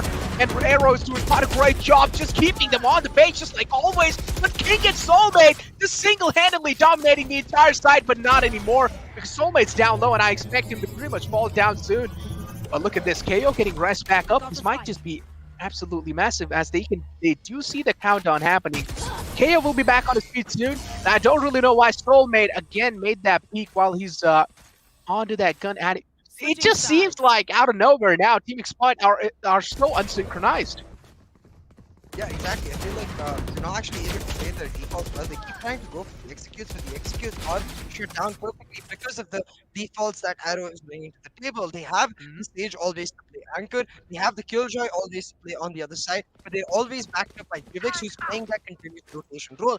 As you can even see on the scorecard, he's 11 kills, but he has 10 assists, and a lot of those assists with the fragment damage he's able to do, with the flash drive flashes he's able to set up for his team, and because of that, continuously, while Exploit are trying to push in. Every step of the way they push in, they have some sort of issue because of those utilities that Arrow is using for protection. The Nano Swarm do damage, the Fragments do damage, and the 0 point is able to suppress them to deny counter utilities to come out, denying the possible trade even of those utilities. So now we'll see if Exploit is able to find the same level of strength that Arrow did in the latter aspect of this first half of their defense. Arrow, I feel like they will not want to give up their momentum whatsoever, having taken that mid control for a little bit, set up the 0 point back Storak needs to just go for the rotate, expecting them attackers to go for the rotate and onto the A side. Storax, he's got the right read. Now it's just a matter of can he convert it into a round. So you did mention they do have quite a right read there. Just be the look at that. He's holding quite a cheeky angle. He needs to realize that he's not going to be finding any other info anymore. Unfortunately, wasn't even able to tack out the raise. He's going to be able to get away safely there. Still no info being revealed from any sides, and still I feel like if Team Exploit's going to be making some desperate moves happen, and even same goes with Arrow, I feel like they should approach things a little bit more cautiously. Now is where the info has been given away, and it does make sense to take those bright peaks to try and stop the glance of Arrow to kind of make it inside the side. But look at that! Oh my God, Storax with a 4K! What? No shooter. Oh my God! I mean, yeah, the ace got stolen by Shooter there, but Storax, they just lined up straight in front of him, and this man just fired on all cylinders. I do. Oh, look at this. What? Yeah, Storax, this is just pure read for him. Like, he understood that they're likely to come on to A, and he positioned himself from A heaven into that tiny flower pot cubby, and with that cubby, able to just shut them down on the contact of his teammate King. King was like the sacrificial lamb. Like, he was like, I will give you contact, Storax, you mow them down. And Shooter just coming and be like, hey, I did something too. Okay. But look at this. A really nice 0 point from the side of he reveals all 5 players, knows the attack is coming in, and his team is prepped up. No utilities to even push in. The race can't double satchel, and they get mowed down. MSK will get taken down as well. It's awesome, just one weapon. I don't even think so. In the end, MSK fired a bullet out of his gun. He was just like, all right, I'm ready to die. I mean, my entire team just fell off just like that. And, well, I might as well just dive with them, you know, and try and get things out a little even. So for now, I mean, Team Exploit looking quite great. Things have been evened out. This is where Arrow's lead has been shut down. And now Team Exploit on a good note. I mean, they're on a great page. This is how things started off as well, right? On the defensive half, Team Exploit is quite a great team. Gotta say that. Yeah, absolutely. Exploit, like we always wondered why they weren't able to show the same level of synergy on the defense, but I feel like that was primarily because they were playing with those double units, so it's much harder to actually get information. Now they just be able to have a lot more information, utilizing it to Exploit on the bonus, but they get the first kill. The buy for Arrow not starting off on the right note will mean now in a 4v5 situation they don't have mid control. They have garage control with their Killjoy pushing in aggressively, but given the fact that B is being heavy anchor with the two most damaging utility players in the Raze and the Killjoy, B execute is gonna be devastating for Arrow if they opt for it, but they are going to opt for it. There are a lot of damage here. I'm kind of scared for Team Arrow. As you did mention, it does seem like just headbutting a wall at this point. Just straight up running inside and headbutting a wall. This is what it really seems like, because they just don't have any info here. And still they're going for a B-side take. I feel like at least going for a B-side take, they should have tried their best to at least gather as much as info as possible, but they just don't have anything to work around with. Yeah, maybe the Brimstone smokes. What are they going to do up till the max? I mean, you do also see the Sage Wall inbound. Look at these days. Those smoke grenades are just buying us so much time, and this reverse Shooter also peeks out in the right nick of time. He will be making work happen with Soulmate, but okay, well, that's a heroic play from MSK. This is working. It can be a saving grace, but look at the Molotov. MSK is getting fried, and yes, he does. He gets burned down to a crisp. Now it's all down to Jivix. He does kind of realize that there might be a master plan coming inbound anytime soon. And this is where Jivix needs to watch it again. Oh no, watch it again, Jivix. There is a KO right behind in the back lines. And finally, it does seem like, well, Jivix is going a little aggressive onto the CC side. Yes, he does. If he does manage to find this kill, but no, he's not going to. So I'm not going to say the words as well. Yeah, I mean, that aggressive move was honestly the best option. He had to push and defend the side spawn or try to take control of garage, but since he knew a player was in defend the side spawn, in a 1v2 you want to isolate the 1v2 into two separate 1v1s, and therefore he knew that King was at that defend the side spawn connected, tried to push him. That's the Thorax. Even though he went down, it didn't matter because he was able to take down MSK, maintain his team's position, maintain HSB's flank, and they pick up the bye win from 7-5 down now to 8-7. They've got the momentum. And the key part about all of this is going to be that if they keep winning back-to-back rounds, I don't even mind an operator on a Brimstone, to be honest, given Korak's potential, because he's going to play the anchor role on the Brimstone anyways. If you play the anchor Yeah. role on Brimstone with an operator, it gets that much more devastating because you saw how hard it is to push into a raise and Killjoy together.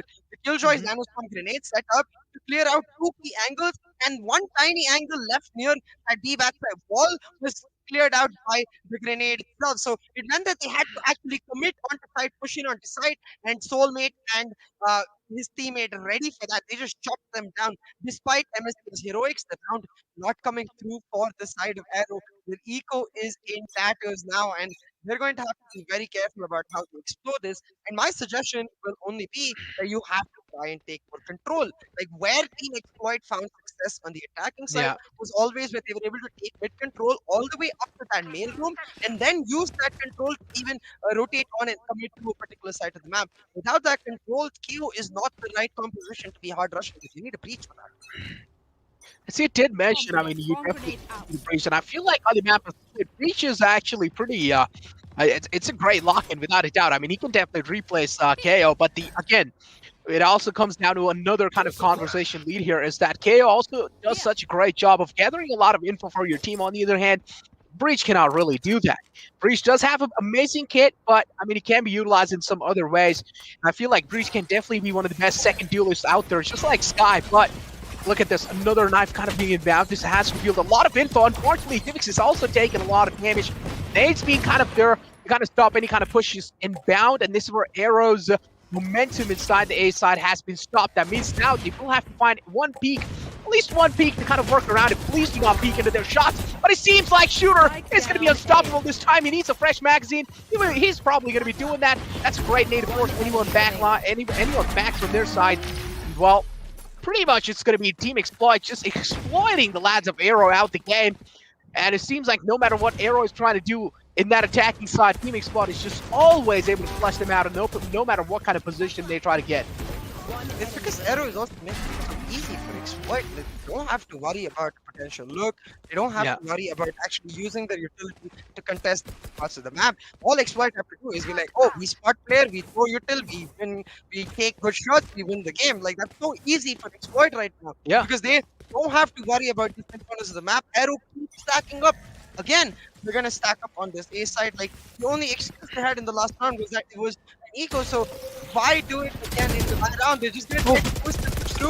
They have trying to Oh catch my her God. team, but he Spike finds down two A. before he goes down. Yeah. That's his job. Very well done. Because the util from his teammate coming through the paint shell has done so much damage. And now 4v3 on the retake with two players on arrow low. This is Yeah, as you did mention, with two players in Arrow low. This Murray Jubix, though, well, it seems like he's trying to even the man advantage out. We also did see that Orbital Strike being inbound from the side of Team Exploit, but oh no, do you guys expect someone to be on the screen side here? HSB has already found himself an easy entrance onto the side. Yes, Killjoy did not expect it. And here we have Soulmate as well to kind of have his back there. HSB now will need to make some... Oh no, that boombot right in the face of Jivix, and at the same time, Shooters in the front lines. Oh no, that was kind of a panicky situation without a doubt. But again, gotta say, Team Exploit is just doing such a great job, no matter what it is, no matter what kind of execute Arrow is trying to bring in. Each and every single lad of Team Exploit is playing a huge role. And as you did mention, even if King went down, but the damage has already been dealt, and this is what King was meant to do that in that kind of risky position. Even if you do go down, try and find the maximum value, and this is what King did. Yeah, absolutely.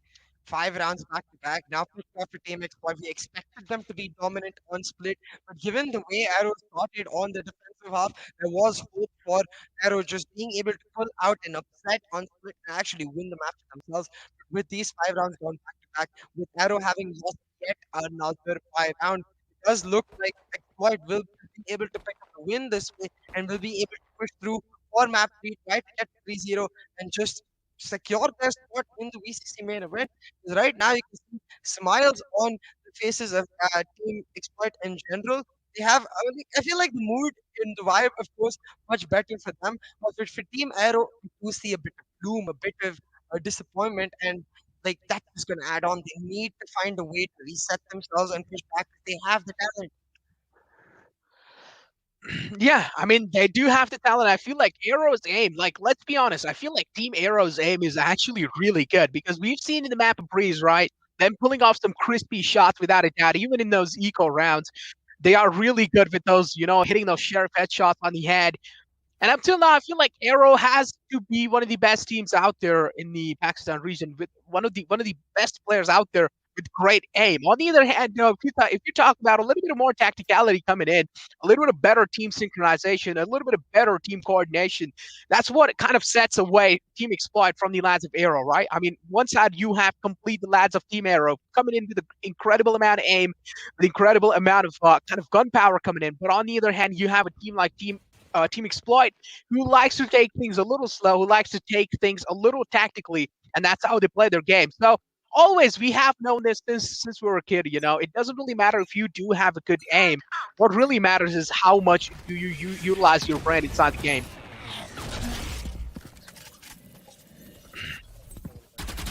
Exactly. Well, already the beam at entrance has been found. That was a Killjoy Molotov to kind of force anyone out of that position. That's where Team Exploit is available. Now look at this. Still kind of split out. It's a 2-1-2 split going on. Two lads in the mid kind of separated up. But up till now, clearly the intentions do seem like they do want to have a B execute going in. That was a fake drop sound given away. Now they pretty much think that there is only one lad onto the B side, but that's not really the case. There's 4 lads in B main. That's great ultimate coming out from KO. That means entire side, anyone who's on the side, they will have to completely rely on that aim game. That was a great spam coming in through. Jivix getting tacked up a little. He is pretty much going to be panicking out. That's a great Molotov. And look at this Norex. Even though he's taking damage, he still manages to take out Jivix. Now, Jivix is kind of... Jivix has been knocked out there, but unfortunately, the res onto Jivix wouldn't really be found. MSK was trying to kind of hit the res onto him. Look at that. KO's still alive. He's being knocked out. Shooter tried to kind of take him out of the game, but unfortunately wasn't really able to. Now, one last man is alive. It's going to be Proto.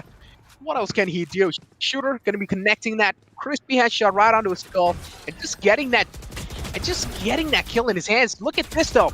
This play coming out for Snorex was absolutely huge, right? No one expected Snorex to peek out from that angle, even though especially they knew that, okay, there's the Molotov. There's no way there's going to be some crazy of a player who's just going to be straight up peeking outside the Molotov. And that's what he did. And that's why he was able to find one crucial kill. That was to KO. And Jivix is the man up till now who has been stepping up for his team. Gottschall, on the other hand, I mean, he did have his pop-off moments in the defending side, though. Up till now on the attacking side, it does seem like Gottschall is getting shut down pretty well. And that's what they really need to do. If they do want to make their momentum happen, they do want to make the momentum shift in the game. But as I was talking about Gottschall being shut down, he just comes up in a heroic play. Look at that, another tag being found onto him.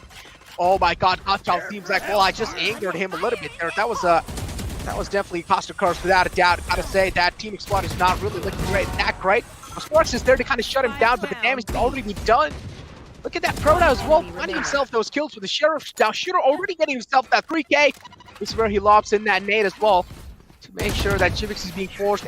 Yep, to make sure Jivix is being funneled onto that one side. And Shooter, though, it seems like this time Shooter has stepped finally up, and this is what I really like to see. A man like Shooter stepping himself up, getting those crucial frags happen.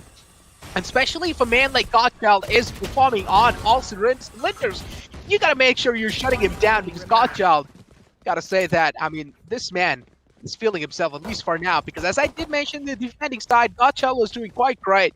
But in the offense, I mean, I feel like that was the only flashy play up till now that he has managed to pull off. But again, so also get back down to scoreline. One more round needed for the lads of Team Exploit again. And it does seem like this can be pretty easy if they just keep on going the way they're going up till now. 2 lads have been suppressed completely.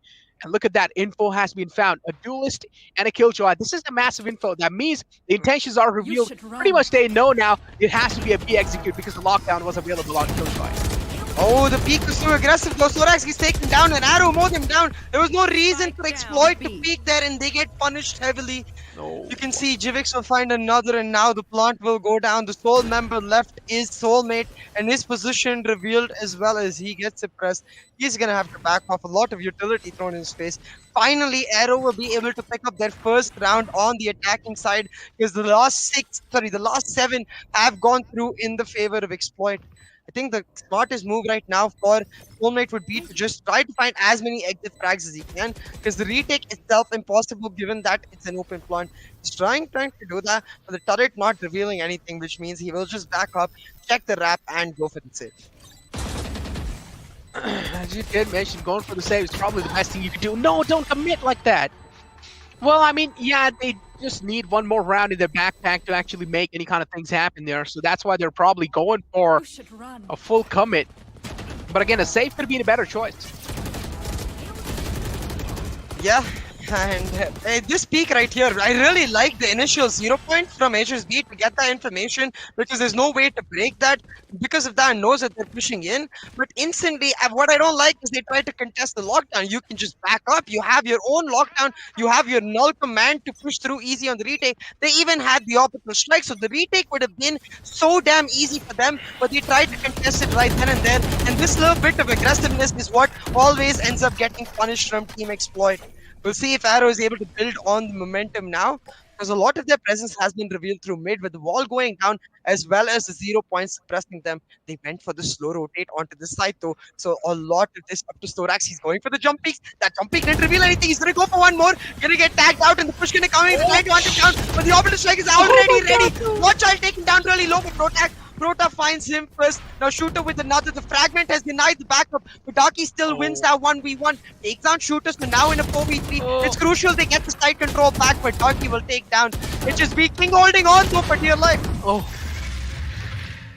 Well, hey, it seems like Arrow slowly and steadily they're able to stop the momentum that Team Exploit has spilled over them. But again, I mean, gotta say, Team Exploit is making some desperate moves happen. Yeah, even if you are winning the game, even if you do need that one more round in the hand, you cannot just be that careless, right? You gotta at least realize that there's a massive stake on the line. You cannot make plays like those happen. You gotta at least rely on each and every single lad, because if you can see there clearly, I feel like King should have stayed back and maybe try and play for a resurrection play there. But again, he wasn't really the one to stay back. He was actually the one to go inside. He did manage to find himself those 2 kills. This is where the opening was being found. This is where they were looking really great. Unfortunately, he wasn't really able to convert it into another one. This is where his teammates should have came into play, but unfortunately, they didn't really come into play there. Shooter already opening the game off with 1 kill for himself. That's a massive takedown. That means the smokes on the attacking side are no more, and this can play a massive role in the game. That means if they do want to make an A take happen, or if they do want to make a B take happen, that means the heaven angle will be completely exposed.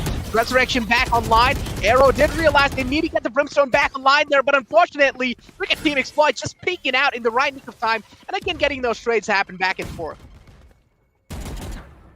5v3 now as Exploit look to secure map 2 for themselves. Mid control has been gained with a lot of utility being invested for Arrow. Their presence already detected. All of the 3 remaining players detected by HSB means he's gonna get the call back right off. Gives them mid. We've set up the crossfires for A and B and let them just walk in and die. That's exactly what's gonna happen, because now Shooter detects their presence and King trying to go for the peak is denied by the wall though. Key wall coming in for Prota, finds a kill as well. Now gonna go in. It's important to take down Storax and King, but Storax finds one.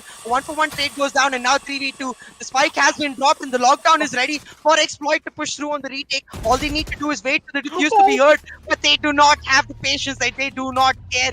King will find that kill onto Prota. The nano swarms will deny the plant. The lockdown is there, and Darky will get taken down. HSB to finish it off as Team Exploit take a 2-0 lead in this best of 5 series.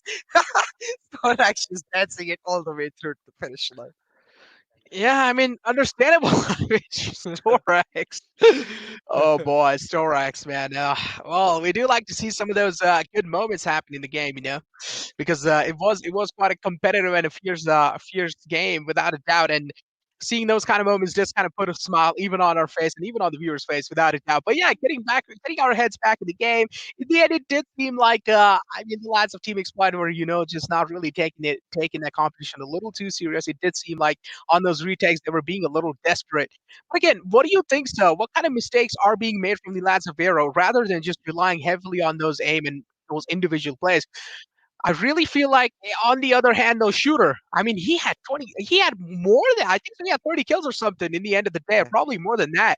I mean, yeah, he definitely did pop off. But I feel like, on the other hand, if you focus on the lads of Era, they heavily do rely on their aim game, and they heavily do rely on their kind of individual plays. So, do you have any kind of words for them?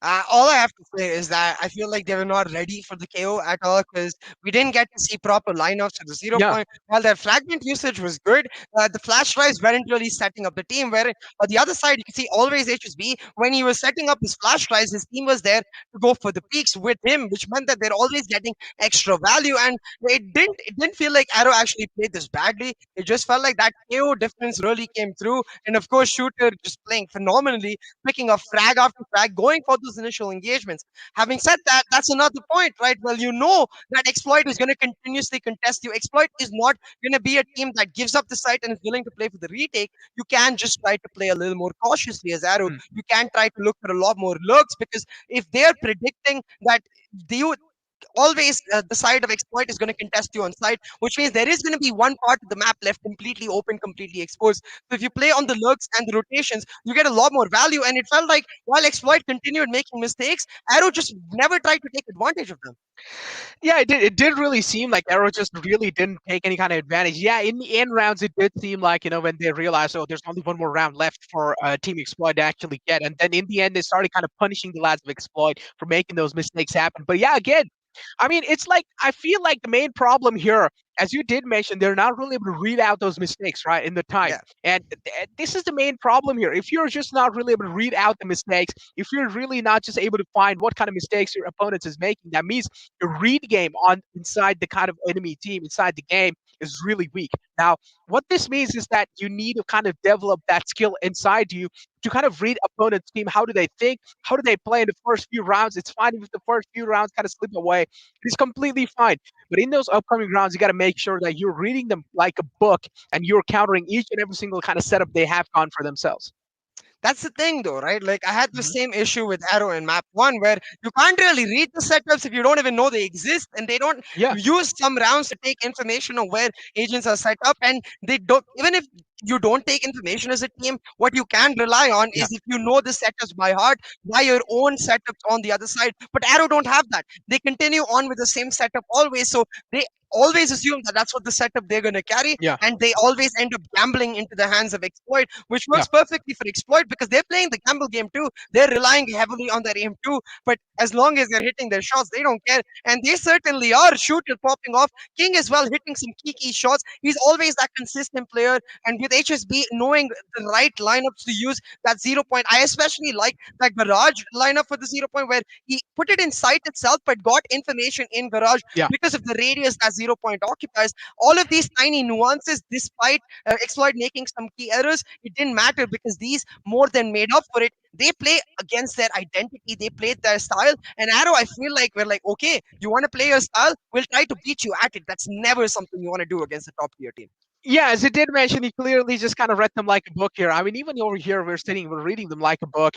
But yeah, again, I mean, this is what Arrow really needs to do, right? I mean, even if the team Exploit is heavily relying on their aim game, what Exploit has really realized here is that they're not really seeing a tactical game being taken from the side of Arrow. So why do they need to be tactical, right? They don't need to be tactical if the opponents are not really True, being true. tactical. It just seems like Arrow over here is trying to play a normal ranked game. I feel like that is the perfect word. It can really describe how Arrow is trying to take the game here. Because even I kind of pointed this thing out, right, when they were actually trying to make a B take happen. I said they just don't really have any info. How are they gonna be rushing inside the B side, especially if you do not really have raids on your hand, and especially even if you don't really have any info what kind of defaults they have. I feel like just rushing inside the side is just like getting your head first into the wall. Yeah, exactly. Like the lack of info was Yeah. astounding for the side of Team Arrow. And I guess the key advice I will give is either if you're gonna play this style, just pick up the breach. He's so damn good at enabling this play style. You just flash, flash, flash, enter the site, and you plot. Yeah, You play on this HKG Postma. It's very simple. It's not even that like it's simple and it's bad because that's usually what that means. It's really, really, really good. I yeah. feel like breach is almost better than the KO. It just depends on the style of execution, and we've talked about this a lot. Mhm. That there is no necessary good composition on split. There's multiple compositions that can work in good ways depending on the style of the team and the execution they bring to the table. Arrow just the wrong idea with the right idea but with the wrong execution. They need to find the right execution too, because now again in their second finals in this Pakistan Afghanistan qualifier, they're down 2-0 and they don't have that breeze map, the extra advantage to pull it back. They've already lost it. So going into map 3, it's only going to get harder because Thorax is likely going to go back to that jet role. He's going to pick up the operator again and he's going to bring back the fear of, oh no, where do we peak? Oh my God! I mean, Storax in general. I mean, you just don't really expect what this man can bring to the table, right? Out of He nowhere, makes me want to this. dance. Yeah, I mean, out of nowhere, like Storax, out of nowhere, this man is just aggressive. On the other hand, he will be playing the most safest angle in the world, so you don't really know what to expect from a man like Storax. But yeah, with that being said, but I guess this is it from for a section of the second map, right? Yeah, absolutely. This is the end of map 2. Don't you worry, it is the best of 5 series. So it's first to 3. Maybe Exploit will pick up map 3. Maybe Arrow will bounce back. Either ways, we'll get some cool dance moves. So you don't want to miss those dance moves. We'll be back in a jiffy. Don't you go anywhere.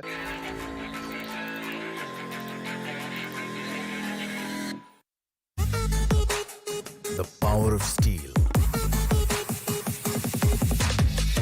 Get your mark on. Get your mark on. The strength of metal. Get your mark on. Get your mark on. Go. Get your mark on. Get your mark on. The new Classic Mark III. Get your mark on.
I'm getting freaky. Yeah, I'ma bring the crazy. Get that freaky, freaky on. 신경보다 같이 freaky. Yeah, I'ma bring the crazy. Get that freaky, freaky on. 신경보다 같이.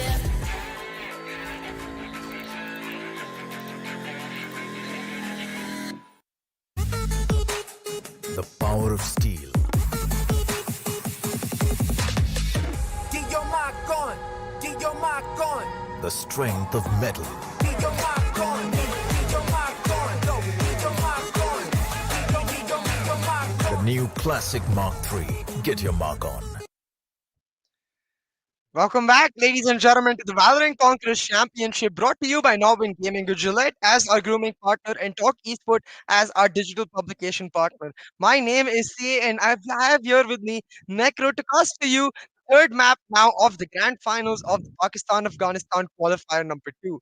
So far, Team Exploit has been extremely dominant, winning on both map 1 Breeze and map 2 Split. And now going on to map 3 Icebox, it does look like there is an air of gloom around the players of Arrow. So let's see, maybe this will change. Yeah, maybe it'll change, but let's take a look at the cost of predictions first. Let's see what Oh, people had to say here. I mean, oh, Hindi the Desk, chat flipped. The audience flipped. the audience, oh yeah, they keep on changing the colors all the time, right? They're not really on the one side, but yeah, I mean, the thing here to say is that I mean the other desk there, they thought Arrow is probably going to be the one to seal the deal, which I mean again we had a rivalry going on again. It seems like this is the second time this kind of conflict has happened. And English desk again coming out on top. Hey, guess what? That's All the I dub. have to say, yeah, I did the wrong thing first. I meant to do the shaka, but all I have to say to the audience is welcome to the dark side. But hey, in general, like maybe still the Hindi desk could be right. You know, there's 3 more maps left. They predicted 2 would be won by exploit, and 2 have been won by exploit. So there is still a possibility that a reverse sweep happens, and we end up looking like massive fools, and this clip ends up becoming a meme. But I doubt that's gonna happen because Team Exploit have been so damn dominant. It's Yeah, like even in the last map, I think you mentioned this in our break as well, where it yeah. feels like they're just now chilling. They don't need to even think about the tactical aspect of the gameplay because they're just winning on gunfights. Yeah, as it didn't. Yeah, they just don't really need to actually take a tactical approach in the game because all they're doing is just on their raw aim, they're single-handedly winning those fights. And I feel like on defense, Team Explode is just doing such a great job denying any kind of Yeah. info that I mean the last of Arrow is trying to gather, right? I mean, they're denying each and every single thing all the time. Arrow, it seems like they're just running headfirst into the wall and nothing. They just don't really have any info, but still they're trying to make those execute happen. And this is why all the time they're getting punished. Same thing happened on Breeze, and now same thing happened on the map of Split as well. And we all did know. I mean, Team Explode is really good when it comes to the map of Split. I don't really know what to expect on the upcoming map though. Yeah, going into Icebox, I, Yeah, I can say certainly that Snorax is going to be switching onto the Jet. So, yeah, okay, not certainly, as in 99.9%, just to leave a little room for myself in case Shooter decides that he's going to insta-log Jet. But the idea is always that Snorax is the main operator player on the team. So he's going to pick up the Jet on the operator maps. We talked about this with him in the interview we did before the qualifier 1, where he mentioned that his team generally likes to play the with when they need the operator, he picks up the jet because the jet operator, of course, is a love duo that is way better than Twilight. Like I do not recommend Twilight, guys. But again, so Storax and the jet will mean Soulmate is going to likely pick up the Viper, or it could mean that another player picks up the Viper because they do play the KJ as well. What I'm interested to see is if HSB continues on with the KO or picks up the Sova. Because if he picks up the Sova, then the KO is definitely not a possibility. But if another player picks up the Sova, the KO can be very good at denying the post round meta that we regularly see on Icebox. yeah. I mean, as you did mention, look, I feel like the only reason why KO was being pulled out because they did know Soa is not really that great on the map of Split. So Hmm. this is where KO really does come into play.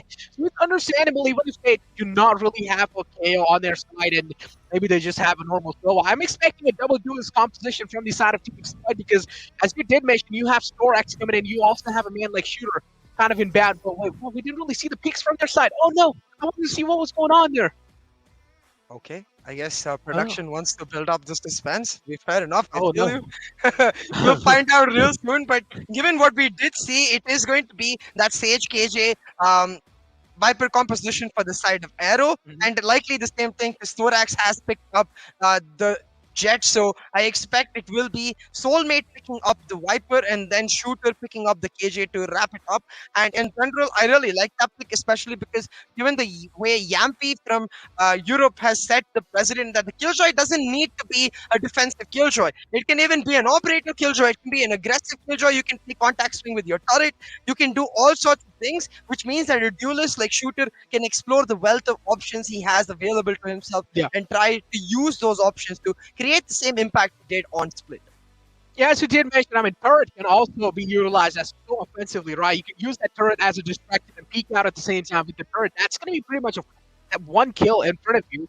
And then again, I mean, it just really depends if there's another guy there to try things out or not. But I feel like, yeah, Killjoy in general can be a really good aspect to at least find, at least to find those even trades or even Steven trades there, or at least to make a flank happen. On the other hand, you do also have a Cypher in the game. We do know Cypher has to be one of the best agents, more than kind of the anchor down, but anchor down aside, but also at the same time, he has to be one of the best to also lurk around because you do have the camera going in and out of his side all the time. That means your eyes are on his side, but at the same time, you're the man who's lurking around all over the place. Yeah, absolutely. It is, I think, the mirror composition from both of the teams. So it's going to be very interesting to watch once again because we saw this on Split. Which team has the better understanding of how their composition works? Because the advantage was towards the side of Team Exploit with those mirror compositions. They had a better understanding of how the KO functioned, not just in the map, but more importantly in their composition. And they were able to use that to continuously be a step ahead of Team Arrow. What I do like is that you can still see MSK and Darky have got the smiles on their faces. Like I feel like the mood in Arrow still not completely gloomy. But look at this. I just noticed MSK has a neck pillow for himself. I guess MSK is my sort of player. Like, he doesn't stand back, sit back and play. He's more of the lean forward, bet face into the screen and play. And that's where the neck pillow makes a big difference, I guess. Might have to try the one out, but I think we are ready. And I've just received note that the reason we didn't get full fix was because the lobby was bugged, I guess. So the lobby was restarted, and now we're gonna get all the picks. It's gonna be King picking up that kill twice, Soulmate picking up that Viper, which means Shooter will actually not be playing the Killjoy. He'll be playing the role of Battle Sage, which is mimicked on the other side. Godfall, the normal other duelist for the team, picking up that Battle Sage role, while MSK, the general controller, plays that Viper and Jivix on to his favorite. So what I find really interesting here is that once again, mirror compositions with Jet will actually be able to come out on top, and which Jet will be able to show her prowess with the operator. Because while Jivik performed remarkably in the semi-finals with the operator, we haven't seen that level of performance yet from him in this particular finals matchup. So it's going to be very interesting, and I think in general it will show us mentality, ability for the side of Tomorrow, wherein do they have the ability to just reset, or are they just going to go down the way they went to Salt? Because that's got to be so disappointing when you make one finals, lose to a team, make another finals, lose to another team, and you're forced to go on to the wild card itself, where it will play into your mind. We had two opportunities to make it into the playoffs, not risk it in the wild card, and that might just end up hurting their morale all the way through. But looking at the pistol buyers, you see Soulmate Shooter picking up light shields themselves with signals that they likely do not. They either do not have walls, or they do not. Sorry, Shooter either does not have walls, or he does not have probes. Likely is going to mean that he doesn't have probes. Yeah, you can see he's already set up the wall in kitchen. It's going to be Exploit on the defense, and Arrow on the attack. And already an aggressive push down in for Storax and HSB. They found first blood and taken out Darky on Arrow, which means no Killjoy left on the lurk. Arrow have to commit onto this B side now, but you can see already Exploit have got the info. They just backed up playing defensive positions to deny the point. Yeah, the Viper's wall inbound as well on this side of Arrow. Now, they will need to make something happen. Just that Viper wall isn't really going to be enough to hold the lads of Team Exploit on pay there. Yep, that's, oh no, that snake bites inbound. That means the plant isn't really going to be happening instantly as well. And look at that, a little edge that Shooter has found himself over the wall of their opponent. Now this might just play a massive role here. That's a great recon from his side, and look at that. Shooter peeks out in the right time. He denied that spike plan again. A Shooter playing a massive role inside this entire game. That battle stage is coming in play. He's still down to 34 HP. That means he can heal himself back up because he does have a heal. And look at that HSB. A lot of footsteps were given away by Shooter, but HSB from the backlines peeks back in again and gets him that trade. Wow, gotta say, Shooter, he had a massive brain play there. Yeah, absolutely. He's already picked up 3K for himself. More Javik answering back through, but at that point the damage was done and the round picked up. It didn't look like we were gonna get the replay, but scratch that. Instead, you just get to go into the next round directly. Shooter with 3K has got command for himself, and I was talking about this in the Asian pick. I love the fact that Shooter is on the stage because we get to see the battle stage online, and already with the Vando in round 2, that's exactly what we wanted to see, the battle stage, putting everything on point. Exactly, Battle Sage just putting everything on the line. Whoa, okay, well, oh, King, well, he just got slapped out the game there. Jivix with a skull-cracking shot right in. I mean, starting the day off on a good note, even though they are on a complete ego here. Jivix is the only man who kind of forced it in there. Now the Killjoy's already been taken out. That means her abilities are not going to be useful anymore in the game. That should give Arrow a free entrance inside the side. One thing I don't really understand is why are they being so late in making that execute happen? As soon as they got the first kill, they could have just straight up rushed inside, and that could have given them so much edge over them.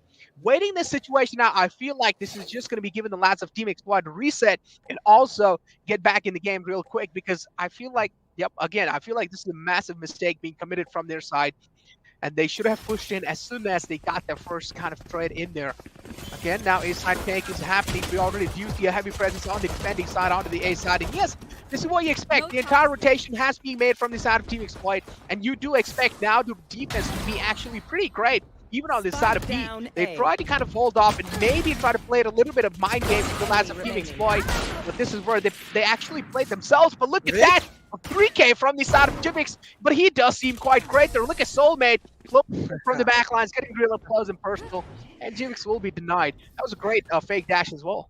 Yeah, exactly, because it took all the attention on Sporex and Jivix went to the peak there. Soulmate just be like, Lou there comes in from the back, takes him up, but still Jivix doing brilliantly to find 3 kills on the small sniper. I can only wonder what level of performance he's going to be able to show when he gets his hands on an operator. For now though, with those 3 kills, it will mean that a bonus is denied from Team Exploit. So now on the buy for Team Arrow, they've got the weapon advantage, but Storax, he's got the operator online. He's going aggressive with a peek onto belt. Will get spotted out by the turret and will have to just back on right down. Going to reposition himself into pipes, but now given the presence shown towards B, I think Storax going to rotate himself, go play that B anchor from that snowman position. Exactly. When the Blaze Storm's active from the side of Arrow, I feel like really utilizing it at this point isn't really going to be the best choice he can make. Snorex on an operator, we do know how detrimental he can be in certain situations. You don't really want to challenge a man like Snorex, an open fight, and yes, Godchild does it. Oh no, Godchild, you got to calm down with that. A little bit of overconfidence you've gone stepped in for yourself. That dry peak being taken, that means now the Sage is out the game. That means going on the B side is going to be one of the most toughest tasks, because you don't really have a wall to deny any kind of info, to deny any kind of bullets onto the plant there. This is going to be playing a massive role. I feel like going for a B side is going to be a complete suicide. Yeah, absolutely. Because you can see already the snake bites are ready. They're trying to deny the plant. Storax is taking a bunch of damage. The Jivix is going to be able to land her the headshot perfectly, and Storax is down. Now another snake bite has come through, and the plant is continuously being denied. The recon bolt is on point, and you can see Shooter having recovered. The operator trying to do his best. King will find 1 kill, and Shooter still holding on to this yellow angle with the operator. Darky does finally manage to take him out, but still the time is running out. They got to go for the plant, but Soulmate is ready to deny it. It's all about first plant denial for the side of Exploit Storm, and it's working out perfectly. Jivix once again trying to save himself and go for the plant, and with the thinnest of margins, he will be able to get the plant through. But still, on the post plant, it's all up to Darky, and he makes it work, playing through that Waltz angle with perfection. Shuts down, removes all the pressure from Jivix, and secures the buy round in the back for Team Arrow. But again, I mean, even if they do get that round in their hand, it's just because of that single individual play coming out from the side of Darky. If he didn't really step up, I feel like that could have been it. I mean, again, this is what we have came down to a conclusion that Arrow is heavily relying on those individual plays, which is not really good. Each and every single player in the team needs to step themselves up. The kill needs to be equally distributed. It shouldn't really just be like, oh, because the one man just popped off inside of one round, they are going to be getting that round. No, that thing should not really be happening. Each and every single player should be equally contributing inside the game, and this is not really happening with the lads of Arrow. On the other hand, Team Exploit are pretty much, as I did mention in the past as well, the team synchronization does seem on point, but this also means winning that previous round forced the lads of Team Exploit on the eco. Team Exploit actually going for the force. You can see here, Soulmate able to find that first blood, and now Arrow stuck trying to commit onto this A site with King playing heavy anchor here with the help of HSB. It's going to be a very hard task to actually take this A side. So they're instead going to rely on the positioning of their Sova, who's slowly but surely trying to take control back onto the long side. But with the Viper them on Soulmate actually playing anchor there, he has a Vandal to his name. So if they don't commit properly, again, it'll come down to those individual plays, because as those snake bites will be ready to be able to continue deny those shots going down, try and take that timer down. Decom being set up, the commit is on inside for Team Arrow. You should So you run. did mention the commit is on point. 30 Lads of seconds Team left. Arrow there. Look at that now. Storax already moving inside the side slowly and steadily. Team Exploit. I mean, it's a 4-on-5 situation going on here. Aldrone out to kind of scout the area out as well. Aldrone's going to be out there, but I feel like this round pretty much does seem like the lads of Arrow might just be able to take it. Shooter does have a gun in his hands. Bladestorm's out as well. This was a little light force, like a light buy being taken from their side, but look at that Proto! Oh no! He's making some big plays happen, and look at HSB, as you did mention SSB as well. He's also in the back lines, but unfortunately whips out his bow in the wrong time, and he will be punished by Darky. Yep. 2-2 now on the scoreboard. The force buy will mean that the semi buy will mean that they now again have to go for that mixed buy where they have a couple of light shields. It's actually only soulmate. So I guess he planned his economy well to be able to still afford the price. So well done in that regard. But the round was going huge from a 5v4 situation. Once again, Darky coming up huge because of that force that he got earlier, had the lockdown ready very, very early before HSB has a chance to pull up his Hunter's Fury. He's able to put down the lockdown and get the site for themselves. Now, even though it's 4v5, once you got B site, if you're able to maintain yellow control, playing on that first point is so damn easy and it's so difficult to retake. Look at this now, Arrow. Oh, Push in here. Rothschild finds one, shooting with the trade, but Darky instantly making a count. Darky really stepping up when his team needs him the most. exactly. Grounded. He's stepping up. He's definitely stepping up there. But look at that. Trades are happening back and forth. That means the man advantage now has been equalized. None of the teams have any kind of man advantage here. Oh no. They don't really have any advantage. But for now, I mean, because of that spike, Arrow definitely does have a little edge over the lads of Team Exploit, because now they do have a lot of pressure onto their backs. This is where the turret's out from the side of Kings. I feel like one guy should stick complete defuse, and the other lad should kind of try and peek out with him. This is what I'm expecting to do. If King is on that aggressive pace there, that's a great recon. Maybe it will reveal a lot of things. Unfortunately, it really doesn't. I don't really like that play being made from the side of Darky. He jumps out, and well, of course the inaccuracy will be hitting him. And oh, now here comes the another play coming out. The Hunter's Fury, look at that. Oh, he's just gonna be sticking it. He's gonna be sticking it, but I feel like he just doesn't have enough time. And King just gives up. Yep, he just gives up. King just gives up. They had a 2 versus 1 area. All they knew that the Sova had Hunter's Fury. All they needed to do was push in and deny that B-long position for the Hunter's Fury. Because if they'd forced him to go all the way back to garage, it would have meant that the half defuse had already gone down before he was able to channel the first shot of the Hunter's Fury, and would have meant that Shorak would have been able to just stick the rest of the defuse, or King would have been able to stick the rest of the defuse because he had a full health bar. Instead, both of them stand around the spike playing I don't know what, well, an easy Hunter's Fury comes through for Prota. That was a round thrown away by Team Exploit because the retake was so good, but the post-plant, the diffuse decision making was so damn poor. Will now mean that they're now forced onto an eco, and these back-to-back buy rounds loss will mean that actually Thorax doesn't get to get his operator online as much as he wants to. You saw how instrumental he was with the operator on Breeze. You can see the lack of that presence here on Icebox. As you did mention, clearly we do see that lack of presence on the map of Icebox. Storax up till now haven't really been able to make any flashy plays happen for himself. Godchild out in the mid, kind of filling up that lurker role for themselves. And look at this Arrow, Darky now finally stepping up. It seems like the lads of Arrow slowly and steadily they are stepping up here. There's a massive chance that they might just be able to get momentum back into their favor. And yep, this is what they're doing. Unfortunately, the lads of Team Exploit were on an eco, but just one more unfortunate thing happened there is that the Jet had her Bladestorm out from the side of Arrow, and she didn't even use a single blade there. Yeah. Just a series of unfortunate circumstances for Exploit, and Arrow exploiting it to the core. Now with heavy momentum on their side, they are able to secure a 2-round lead, but Storax has got that operator back, so this round is crucial. If Arrow actually win this round, it will mean that not only do they have the momentum, but they can keep pushing on that eco disadvantage. Because an operator investment means you have to keep recircling back. But look at this, a Viper Spit invested with the Killjoy on that site as well. They're heavily relying on that Jet to play anchor on B, but HSB, he's like, I don't care. I'm going to hold down mid strong, found back-to-back headshots and secured an easy double kill. Ready for this kitchen push from MSK2. HSB now starting to pop off. HSB definitely starting to pop off. This is where his pop-up moments are coming in through. Oh! Pixel peak and a perfect aim as well. And this is what you like to see from a man like HSB, and the up soulmate as well, following it up with those cracks. He does manage to find Darky, but I do really like this Viper Pit being inbound from the side of Soul. This is absolutely great. I mean, take a look at how much control he has. At the same time, he's denying any kind of entrance being made on the side as well. Soa, though, that's kind of a desperation recon dart out from his side. Now, all his main priority is going to be that to try and out-survive anything that comes in front of him, to try and face any kind of difficulties that he needs to.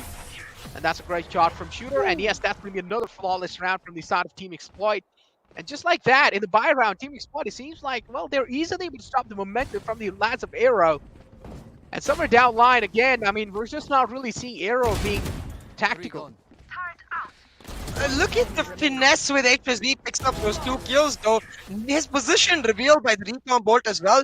Just able to jiggle up and down on that boiler, pick up headshot after headshot to just make the lives of his teammates so much more simpler. Soulmate holding on, he picks up 1 as well, and with that, the round win going through to Team Exploit. And ain't no better way of making your economy strong than getting a flawless Exploit. Now looking real damn good. The momentum stopped. Now with this round, they can pull it back in their favor, and we'll see if that happens. Now, Aero, you can see they've slowed the pace down. They understand that with Sorax on the operator and with the way HSB is landing shots, they don't want to be giving those 3 try peaks. Instead, waiting for Exploit to make the first move, hoping that they will make that first move and end up making a mistake that they can exploit, but exploit themselves instead, just holding on. And we'll see if with this round, Aero actually do play that cautious role, or if it does end up being Exploit using that momentum to continuously push forward. Because my mind again goes back to Freeze Necro. Once Thorax got going on the operator, it just felt like he was an unstoppable mountain. Yeah, as it did mention, once he started just going absolutely popping off, feeling himself, it did seem like cracking through him is going to be one of the most toughest things to do. And this is what, I mean, Sporix up till now have been proving for himself. Another technical timeout being inbound, it seems like someone is definitely having some serious issues going on inside. And it seems like Godchild is going to be the one this time because we don't really see his webcam feed coming in. And same thing goes with Darky, huh? But yeah, this also buys a little bit more time for the lads of Team Exploit and for the lads of Aero to kind of reset their mindset. Aero, they have a lot of pressure on their backs, and this is the second qualifier. That means this is the only chance they're going to be getting to at least get inside the playoffs, and then they can hope for the best in the wild card. But I mean, again, this also brings us down to the convo that even if you are heavily relying on the wild card, I feel like there are pretty wild teams in the wild card. So I mean, relying heavily on the wild card to kind of make the decision that you're actually qualifying for the playoffs or not, I feel like that has to be one of the most toughest kind of things out there. Because in wild card, I feel like all the teams are in there. They're pretty much stacked, and they have to be one of the best teams out there because they have made it up to finals. Yeah, exactly. In general, Aero face teams of equal caliber. All of these teams who finish second or outward, depending on how the certain qualifiers went, are able to get into the wild card. So it's going to be just as hard. So Aero have to try and make their mark right now. They had 2 opportunities to do that. They failed in Q1. They cannot afford to fail in Q2 because it's not like they actually get something out of being in the finals in Q2. Now they'll just take their wild card spot from Q1, and what that will mean is that because of that, like Aero to me, if for them it will feel like this entire tournament just gone to waste, like this entire qualifier too just gone to waste, especially if they end up losing in the wild card. Because against all odds, it's only one team that takes a spot from wild card. It's not like top 2, top 3, something like that, and it will mean again Arrow have to make it to the finals and win a final. So the odds are stacked against them, no doubt. But these players have the potential, they have the caliber. Let's just see if they have the internet or slash power right now, because there is a bit of a technical issue. Technical timeout being inbound from their side. Well, again, I mean, MSK as well does seem kind of lost there. Finally, we do see Darky back, so maybe we will be getting inside the game anytime soon. But again, I mean, only if we could actually take a look at the scorecard, right? We could tell who is like really having some issues here and who's really not. Because Shooter, look at that man. Shooter's having a great smile on the face because he does know he's having hell of a day here, and he's not missing any kind of shots without a doubt. So the same thing goes with Storax as well. You can clearly see Team Exploit is completely burden free here. On the other hand, you do see the game faces on the side of Arrow. This clearly represents us that they are in a massive amount of trouble. They are in a massive amount of kind of pressure here. And how are they going to be releasing the pressure? CA, do you have any tips for that? I mean, for them, it has to be to just try and stabilize this attacking side and go for hard executes again. Like onto the B side, if you're able to just use the Killjoy turret initially to find the peak, leave the Sage on a slow lurk, take B-long control, and then call back the Sage and shuffle through that lurk. But the Killjoy is then walking your back, and the Sage is coming through to set up the plant with her wall. Like you need to try and make those segmented hits happen because they don't have a flash, so they need that Killjoy turret in the opening segment to make sure Storax doesn't get the right peak on them. And then using that Killjoy turret, once they've got that B-long control, once they've got their Jet and Jivix in that vertical position, then they can send Killjoy back to her turret, pull it back, set it for the post plant, set it for the flank marker, and call the Sage through so she can set up the wall for your plant itself. This sort of segmented hit is a way to not only stabilize your economy but put back the fear into your opponent. Where when you're setting up that B wall, you are likely going to go for that B execute. If they don't want to do that, the same can be done on the A side, but then they'll have to check the wall, and that will give information to exploit that A. A wall is coming down, which means that it's very likely in. Yeah, I mean, it just really comes down to that one little kind of a hint that where things are actually happening here, and a team like Exploit can actually work around it, right? We have seen in the past. I mean, Team Exploit is just easily predicting what kind of Arrow is trying to make, or what Arrow is trying to bring on board, especially if they're on the defense. They're easily able to get themselves on the board there. And something really needs to be done here. Something serious changes needs to be done. Some kind of a secret card needs to be pulled out of their sleeves. If that's not really happening, then I don't really know what's going to be the saving grace for the lads of Arrow, because you can't just individually rely on aim in the game of Valorant, right? That's why you do have those abilities to come in. That's why abilities are there. They are, a matter of fact, one of the most important things to do. Arrow is trying their best to take that tactical approach in the game, but up till now, they haven't really been successfully able to do so. Absolutely. Technical issues on the back into the game. And you can see, this is what I want.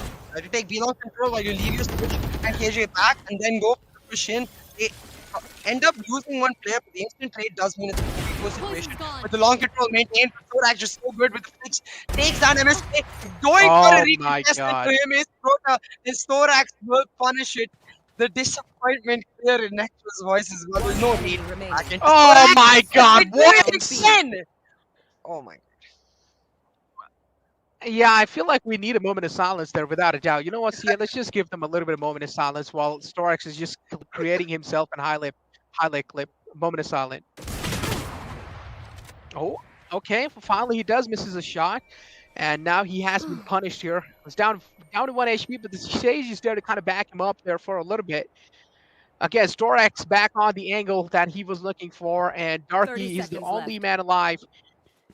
And again, as I was saying, they're over and over challenging the lads of Team Exploit on their ego, on their aim game, and you can't really do that. So many dry peaks happening one after the other. You need to make something unique happen. You can't just play this game as if a normal game here. You have abilities for a reason. And if you're just not really going to be utilizing those, of course, you will be punished. Look at this, the Swiper peak as well was completely dry. And Sola doing the same mistake as the Viper did. I don't understand why. Please do something here. If you're going to be playing the game that you're playing right now, Team Exploit is going to be easily sweeping you out the competition. And Storax has started to get going on the operator. This time going for the mid peak, but instead it's just a hard execute from Arrow onto this B side. Soulmate realizes going to back himself up. Only has one snake bite.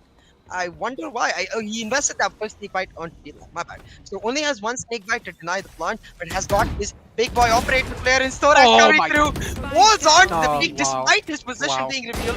Finds that kill, and then that's why that Jet and operator is that perfect love duo. Finds the dash to get himself out, and the Viper split is being set up by Arrow. But given the fact the Hunter's Fury is ready from Exploit, it's going to be a very hard task to actually get one down. This is just so kind of confusing, man. Like, they're just taking those raw peaks over and over again. Arrow again peeking out that operator raw. And yep, the res is pretty much going to be happening there without a doubt. And look at this. So many raw peaks happening. Please do something. Use your abilities. That's why you have to. I mean, I do sound a little annoyed here because I just don't really understand. They are committing for those peaks over and over again, completely raw. They're not really utilizing a single piece of utilities there. If they did, if they kind of baited out the operator with that owl drone, I felt like that could have been way much more better approach than just peeking it out one after the other. Look at this. What was this? I don't understand. I mean, I think a lot to do with the fact that Soulmate able to pick up the initiative, but as you said, there's no reason to play on those raw peaks. Yeah. Once you've got the Viper's Pit down, your job is to plant and run, play yellow and long for the post plants because you still have your Viper alive, you still have your KJ alive, and those nano storms and snake bites are more than enough to close out the round, but they don't. Instead, they give the peaks to aim exploit, and exploit are like, okay, thank you very much. We'll take those and we'll take the round as well. Now, Jivik's trying to go for that vertical push once again. He is denied by the snake bite, took a little bit of damage, but not enough. The Soulmate has to back right up. Still able to pick up the first kill. The one way is perfect for Soulmate, and the cross map Hunter's Fury from HSB. He truly is the hunter. He'll pick up one, shooter with another, closing it off. Exploiter on a roll, and they refuse to be stopped. Yeah, they pretty much do refuse to be stopped. I don't really know what to say at this point because over and over again they're committing the same mistakes, hitting the B side even though they're getting shut down. And the main problem here is that they're not really splitting out in mid as well. At least try and find some picks in mid that can put a little bit of equal pressure on the lads of Team Exploit. Maybe they will have to watch their backs as well. For now, all they need to do is just look straight up in the line. This is where the lads of Aero are slowly and steadily funneling inside the side as well. And none of the efforts are being shown from both the sides there. I mean, Team Exploit, they don't really need to do anything as long as they're getting those free routes. But on the other hand, Aero is just not really willing to give any efforts. Look at this once again. The Viper's Pit set up on the A, anchor down the side, Stover to back her up in case she gets pushed out by a drone. Korak's playing the mid anchor, he's already found first blood. And this time, it's not the Viper anchor on B. What I really like is the fact that they're using these nanostorms on B, which means that they can deny the plant and have the Viper's Pit come through on the other side of the map. Now with the alarm board set up as well, Sorak's gonna go for the peak, spots out MSK, not able to track in time to get the kill, but it does not matter. Because on the other side of the map, HSB is able to take down Darky in that belt position, and with that, this Viper's Pit is the only option that Arrow have, but it's like walking into poison, walking into their death. So you did mention, it's straight up like walking into their death, or it's death invitation off that Viper's Pit. Look at Soa, I'm pretty sure no one's going to be expecting Soa to hold that close angle, and yes, Timix did not. Straight up walked inside again, a little bit of dry approach in the game there.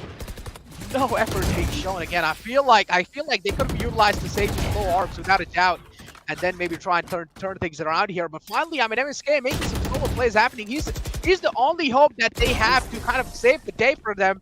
But HSB again denying him as well. Now in the end, I feel like a lot of mistakes were being committed there. I feel like they could have utilized a what's it called, a slow arm from that Sage to kind of get themselves the side control in the end there. But unfortunately, they really didn't. And the kind of massive factor is that they also did have Soa on the line. Yeah, exactly. The round picked up for the side of Team Exploit. Once again, 7-4 lead. And I have to point out, like, again, this team, I feel like they're way better on the attack than they are on the defense. They are the aggressive team. They like when they are proactive. And if they are able to take a 4-round lead into the attacking side, all right, just I get it, you're ripped, all right, showing off his biceps. All right, I see he goes to the gym quite a bit, and is also keeping himself hydrated, which is very, very important. But again, back to the point, as you can see, the players themselves are quite aggressive. It's just showing, but that translates into their gameplay as well. Because on the attack, they are a devastating force, and if they're actually able to take such a big lead into the attack, it leaves so little room for Jivix to actually try and pull out the operator, which is so key on Icebox. So you did mention it kind of leaves just a little room for them. But look at this, the scoreline is already 7-4. Things are looking quite shaky for the lads of Aero. just seems like on the side of Arrow, it just doesn't really seem like a lot of efforts are being put in the execution. There's just even if they're trying to hit the B side, all they're trying to do here is just have Viper wall coming in, and then maybe if they're able to get inside, deep inside the side, then you do have the Sage wall kind of there to kind of support it. But nothing apart from that. Pretty much casual approach as always. Trades did happen back and forth, but look at this Hunter Fury. It's going to be playing a massive role here. Snorax, there's a massive chance that he might be taken out, but unfortunately, he missed all the 3 charges. And this is where Storax is pretty much feeling confident, but Jimmy is there in the close lines. No one expected him to be there, and that's great double peek from their side. This is what I'm saying. Team Exploit, these small little things just completely separate them from the lads of Arrow. And this is, even though small little things do matter, we were talking about these things right in the past, those small things do make a lot of changes to happen.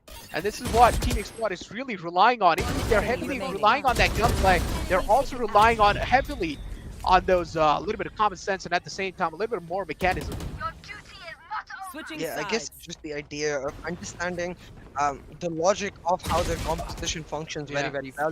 Their defaults are unimplementable because of the fact that Arrow hasn't really created conditioning. Like, the whole point of playing the Viper on this map is you play conditioning. If you're just going to play execute back and forth, just play the Omen. You have much more flexible smokes. You don't really need that long ass Viper wall. You can use the Omen smokes to set up, to deny the angles you specifically want, read into the opponent's strategy, and then set them up in a different angle even. You can't do that with the Viper wall. You have to keep going back for a similar Viper wall, and if you keep doing that, then and not conditioning your opponents to fear a particular strategy or even fear a lurk, there's no point, there's no value from that Viper being in this composition, especially because they don't even play on the post plan. So right now, Exploit, I guess they're going to try to show them how it's done. Going for that aggressive A wall, they've revealed their intentions and trying to push in. This wall is so good from Prota. Gotcha, trying to just hold on. He's able to find one, and Prota with another. He goes straight back to a 2v3 advantage in favor of Arrow.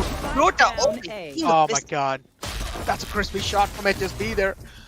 Try to make some things happen, but it seems like not this time. He gets denied instantly. Well, I mean, already starting the second half on a good note, but I mean, again, the question remains, is that going to be enough to secure them the future rounds as well? Is that going to be enough to stop the momentum that Team Exploit has built over them?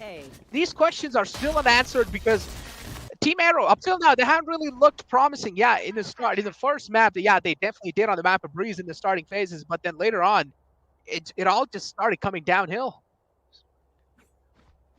Yeah, exactly. So we'll see if they are able to fight back, because now another Viper wall is going to be a mid-aggressive push on their eco by Team Exploit. Here by the recon, the Zorax still trying to go in. That's taken down by Dark. Marathon, well, they're getting burned down, they're getting shot down. MSK will find another, and Soulmate barely has any HP. Rivix just coming in with the martial shots. It's Darky to find the triple, and now it has been an impossible situation. Tries to take MSK out, taking a little bit of damage from MSK, getting out with his life. Jivix gonna come through on the back and secure a flawless round for Arrow. This is what they needed, because now with this flawless round, not only do they get the bonus, but because of the bonus, they have a guaranteed operator likely to come through on the subsequent round after the bonus for Jivix. Exactly that 3K from Darky, though, that was kind of a massive play coming out from his side. But again, I mean, Team Exploit was just on an eco. Now the upcoming round is going to be the massive kind of decider of the fate here, because Team Exploit now, they have full buys. On the other hand, if you take a look at Arrow, they only have Spectres. I don't really know how to approach this one. That means at least Team Exploit, or at least Arrow, will have to get real up close and personal to the lads of Team Exploit, and this is what they're doing up till now. MSK has managed to do that, and look at that, he managed to find Jet, but oh no, unfortunately he gets tagged in, and this is not really what you want. That was a great recon dart from the solo HSB there, kind of trying to trade, trying to trade things out there. Well, look at that, Jivix's position has been compromised, but that's a great shot from him, and that shot pretty much just spared Jivix's life as well, and now he does have a sheriff in the hand. But oh my god, Arrow, finally, they do see so much in sync in the defending side. Now, finally, it seems like we are seeing some promising plays happen. Yeah, it's just a nutty shot by Jivix. King last man standing, does take down Gottschalk, but doesn't have the spike himself. He's gonna have to win 1v2 right here. Needs to try and isolate the 1v2 into 2. Oh my 1v1, god. exactly that. And Arrow shouldn't be giving him this opportunity. This was the potential to take in this round and win the bonus rather than just lose the bonus.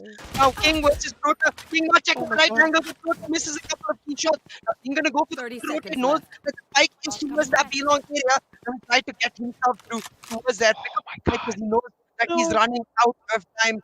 King now playing it very, very slow. Able to take belong control, but doesn't have the time. He needs to move in fast. Prota is starting to come back through. Prota still doesn't have his eyes on the spike, but he's just trying to play 10 to seconds deny the left. spike plan, not on the spike itself. King instead going for the fake spike plan. Prota doesn't peek. Mind games are strong. Prota knows. Now going for the peek, Prota is not able to actually stop it. King still has the opportunity to go for a 1v1. What a lethal! And he gets an insane 1v3 clutch. Give him the crown. He certainly is the king. CA, like, at this point, there were so many mistakes being made from the side of Arrow. So many mistakes. In the start, it looked really great. But then they just committed mistakes after mistakes. Jivix, why do you need to separate from your lad? Especially if you do know you have the spike control at the same time. You do know it's only that one last man alive. You could have just stayed with each other. Jivix, you don't really need to separate out again. Heavily relying on their aim game there. In the start, they look promising, but again, they just came, it just came downhill out of nowhere. And now Jivix, I mean, at least he's starting the day off on a good note. At least he finds himself an opening, but let's just see where it really takes him.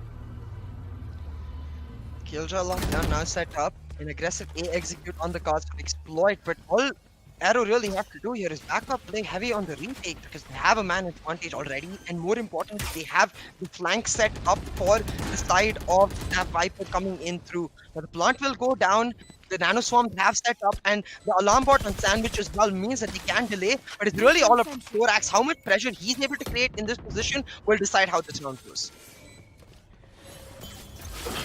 You did mention it. Well, it's going to be kind of the deciding race here. Look at that. It's just be already stepping up, getting himself those 2Ks. Arrow trying to kind of minimize things out here, trying to trade things out, but it seems like, well, the force of Team Explode is just looking really strong. It's all down to that one last man alive, and it's going to be that Killjoy. Look at those swamp grenades. Oh no, it's just being triggered back and forth. But the main problem here is that King is down only 11 HP. This is where King needs to spam in. Oh no, spam! This is what he does. But look at that! More than enough. Oh my god, yep, it's more than enough. He manages to clutch another round, and Arrow just crumbled down again. I feel like this is where they will be forced on an eco. Yeah, absolutely. Arrow will be forced onto an eco with this round because this was their opportunity to get a buy and use the operator to push through. They got the first blood, but they're not actually able to translate that into the round. And the biggest mistake they make is that they get too lost in the way they need to set up their retake. In a 5v4, you just need to go. All you need to do is play on the trace and you will be able to secure it because of the fact that MSK is coming through on the flank. He will be able to deny any post-plant Viper snake bites or Darky where he was playing from, and they did not do that. Instead, they tried to clear angles together one by one. They tried to play it safe and they got punished. And now Exploit, they will not give up. Pedal on the metal. They're pushing in aggressively. Jivix finds one, but gets instantly cut down by Soulmate, and with King with another, it is an advantage. But look at this. Rota able to pick up one, but Soulmate with the instant trade. HSB will find another, and Exploit will pick up its 11th round in the bag for them. Exactly, another round in their hand, and look at this now. I mean, again, it's a 1-on-3 situation. Killjoy is the last man alive. He's all the thing he has in his hands is going to be that pistol. But yeah, I mean, CA, I was just, thinking for myself. I mean, the games are looking pretty easy for the side of Team Exploit for now. So I just came up with this idea, right? So imagine if you want to create a new agent, and I have a good idea for an agent here. So imagine, right, an agent who can actually fake defuse. Like he can roam around anywhere, but he has a bot which will actually defuse. What do you think of that? I mean, Yoru can kinda do that, where you can take the defuse and then set up the footsteps to make them think that you're going through, but it's the other way around, where you can actually stick the defuse and make the footsteps make them think you're scared, or fake the defuse and push the footsteps forward to make them think you're pushing. So the mind game can be done by Yoru, but I definitely get what you mean. We need a cloning agent of sorts. Yeah. Something like so. So imagine if your agent is cloned, then the agent, like, your ability is actually defusing the spike. On the other hand, the main player who is actually controlling the Basically, character. Diego from League of Legends. So basically, yeah, it's kind of. I don't really know much about that game, but yeah. Well, here we have transacting back and forth. As always, King just dominating it. Oh my god, I just don't know what to say. Team Exploit is bullying! They're harassing them! Match point.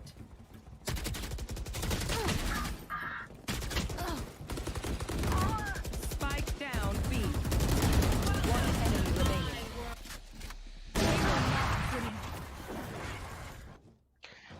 Exactly. I mean, they're just looking so good here. And again, I mean, Arrow are getting completely destroyed at this point in time. Team Exploit looking completely great. I did not expect this to be a 3-0 just the way Arrow was playing. I mean, I did know that there's a massive chance that Team Exploit's probably going to be taking this home, but I did not expect such a domination from their side. Look at that, just being pulled out from the side of MSK. Now, going in the B side, I feel like that would be a little questionable decision from their side as well. That's a great Hunter Spirit to force out the Viper from her positioning. And again, MSK will have no other choice rather than to just leave that pit and try and fall back. And this is where he gets caught off guard. Look at the lads of Exploit. They're just so well calibrated with each other. They're so well synchronized. Each and every single play they make, it seems like it is kind of a, considering your team, it is kind of knowing that, oh, how your team really plays, what your team really relies on. And that's how they pretty much calculate each and every single move that they actually make you want to happen on the map here. Look at Jivix as well. Oh my god, I just made back-to-back two frags, two massive frags for himself. It's a 4-on-2 situation. And I might just call it a day here. I might just say that, well, that's gonna be it. Yep, that's gonna be it from their side. Storax is there. Try things out. It's a 1-on-4 situation. Storax has the play storm going in. There's no way this clutch is happening. And yes, guess what? Team Exploit able to pull it off that easily. They just make it look so easy. And Team Exploit, pretty much, I mean, it was predictable, but one thing that wasn't really predictable, that this easy of a win, 3-0. I'm pretty sure none of us expected this, right? I'm not sure if shooter's cam just turned off or he was just holding the meme face, like for the celebration. But either ways, exploit 3-0, and I think our predictions on point because the only map I expected Arrow to win was Breeze, but they just got dominated. Yeah. And I feel like the change in their composition just not working out for them. Maybe if they stuck to the same, maybe they would have won, but it was still would just meant one map because Exploit clearly the better team at the day.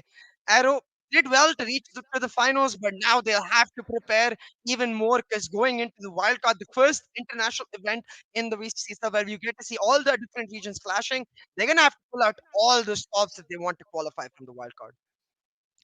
So you did mention they will have to pull out all they have in the wild card without a doubt, because we do know in wild card the teams are pretty much stacked up, right? They have to be one of the best in the regions, of course, because that's the reason why they actually made it in the final. So I feel like wild card has to be one of the most like eye-catching kind of competitions to watch without a doubt. So I mean, pretty sure viewers don't really want to miss it, but.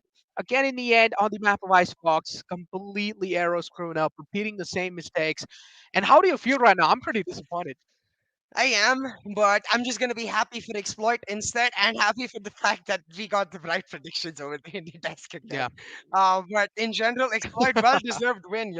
They're able to play dominantly, and you can see the happiness in their faces as they are able to pick up the win. Definitely well deserved. What I'm primarily excited about is how they're able to continue this momentum, but now use this time to try and refine these key errors where they keep going for these gunfights. While that's okay in the qualifier, if they try to do that against these top tier teams, they will get punished. Because the issue is they don't have to necessarily change this thing. They have to change it while they maintain their style and identity, while they maintain their aggression. Because if you change it so much that the aggression goes away, then exploit is no longer exploit. The strength is no longer there. So it is a bit of a difficult ask, but they've earned the time to be able to pull it off, and they've earned our respect with respect to how they were able to change from their loss in Q1. Yeah. Now coming on to Q2, they've shown that they have the capability to just go up, up, and above. So I'm excited to see more of this team in the VCC playoffs.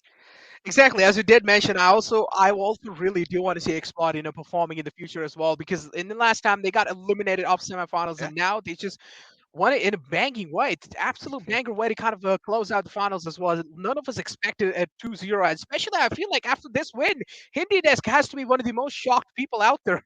I mean, because they clearly were so faithful in the lads of Arrow, but unfortunately Arrow didn't really come out on top. But hey, I mean, again, I would say props given to Arrow, but I feel like a lot of rookie mistakes were being made. A lot of rookie mistakes. And this also makes me think that, yeah, maybe you guys did learn quite a lot from the past, but I feel like Yeah. there's still a lot of improvement. There's still a lot of improvement left. And again, this also brings me on a fact or on a convo is that just playing slow and playing safe doesn't mean you're actually being tactical in the game. Yeah, exactly. You need to try and get information. You need to try and use that information in the breaks between rounds to understand, relay information between each other so you can understand the defaults of the opponent team. And then it's your IGL's duty to, once he's got the information he needs, to break down those defaults and try and find ways where his team can punish that. And I feel like I'm not sure which step of the process was the issue, but that process was inherently flawed for Arrow throughout. And it makes us believe that while this team has got all the potential, because not only have they got especially with Jivix walking in, they've got the talent, they've got the cautiousness in them. They understand what is the right way. They've just not had enough time and experience to explore it all the way through Yeah. and find the different executions you can pull off with the right way. Because Valorant isn't a game that you can pull off with one default. You need Yeah. you need lots of different defaults, more not even for yourself, but more importantly to understand what the opposition can do. Because without those defaults in your head, you're always wondering, maybe they'll do this, maybe they'll do that. But if you've done enough research, if you watched enough international tournaments,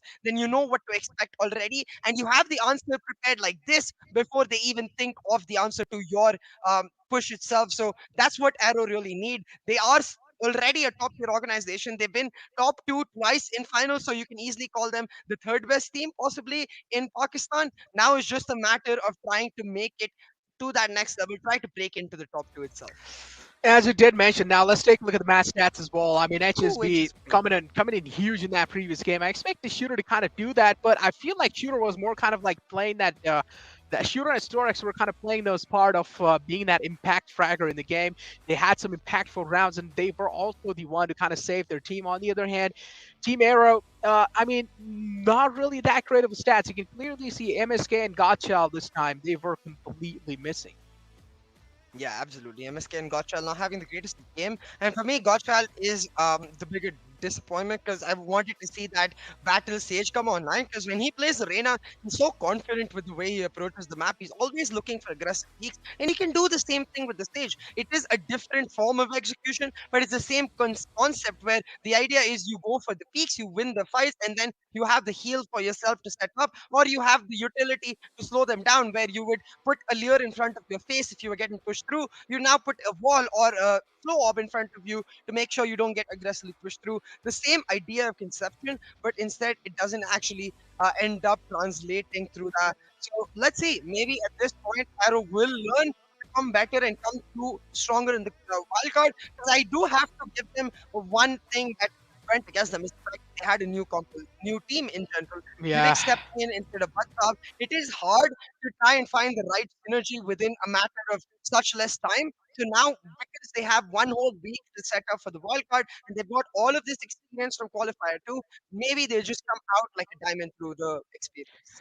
But yeah, again, as you did mention, Jivix was the main kind of lad who kind of came in new here. I mean, replacing Butsop there. But I still feel like Jivix did quite a great job, filling in Yeah, that void there. I mean, he was the one who was also making some insane plays happen. So I wouldn't really say Jivix was kind of the main, kind of the missing link here for the team. I really feel like in general, just the team was off. It just seemed really off.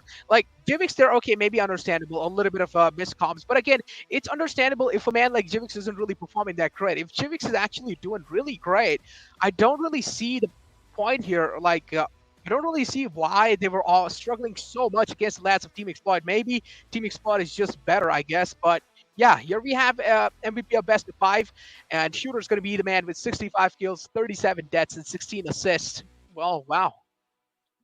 yeah, absolutely. Shooter deserving on the MVP, and a lion's share of those MVP stats on the map of Split, where he popped the hell off on that race. But the fact that he can play both the sky and the stage as well as his team needs shows you the versatility of this player and also of the team, because the team has to shuffle around to make that work. So I really like how Exploit turned up today. I really like the hunger they showed as they tried to set another date with Salt Esports, try to find the revenge against them. But while they do that, they set a date now with every other team that has qualified. So it's going to be Exploits Storm moving on to the VCC playoffs, getting themselves ready for that main event. Look at this HSP versus Jivik. I love this. It's almost it's exact same kills, exact same death, but it's actually initiator versus duelist. Yeah, exactly. I mean, HSB pretty much is a flexible man, so we do expect Yeah. this. And look at the stats as well. I mean, 76 kills, 60 at death, 60 at deaths on the both the sides. 246 on the other hand, average combat score a little higher on the side of HSB. First bloods of 7. Yeah, I mean, Jivix pretty much that's what his job is. You know, he needs to be at the first in the team to actually get those first bloods. But econ rating a little bit higher on the side of Jivix there. Yeah, I will say Jivik did his job phenomenally Yeah, throughout the yeah. entire qualifiers. I think it's just a matter of the team starting to understand what Jivik can do Yeah. more as a player and trying to enable him. That's where they looked at their strongest in the semifinals when they were facilitating Jivik's aggression and getting him into these pretty nice places. But then he could pull off some nutty plays and get them the round. That's the form of tacticality I feel like Arrow was strong at the start itself. Being proactive and taking the fight to their opponents is what they're good at. They just need to do it in a manner where Jivix is comfortable because throughout this map, it felt like Jivix was slotting in where they needed and not vice versa. They need to play around Jivix and not vice versa because if he's going to play that full duelist again and again, then he needs the resources to pull it off. And given the fact that he's a newer player on the team, I can't expect him to call for those resources. The team has to go forward and give it to him. They need to be pondering with him, hey, what else can you do here? What else can we give you? How differently can we play? Hey, maybe post quant meta isn't our way of playing Icebox. Maybe we need Godchild on Arena to try and take some pressure off of Civics. These are the questions Arrow needs to answer next. Yeah, these are the questions without a doubt. I mean, they need to answer. And well, I mean, the thing is, like, one thing I really wanted to kind of point out here is that shooter. I mean, he played a massive role without a doubt on this in this squad of team exploit, and he had his pop off moments somewhere down line sometimes, you know, in the future as well. But one thing I really did wanted to know is that in the top 5 players, right?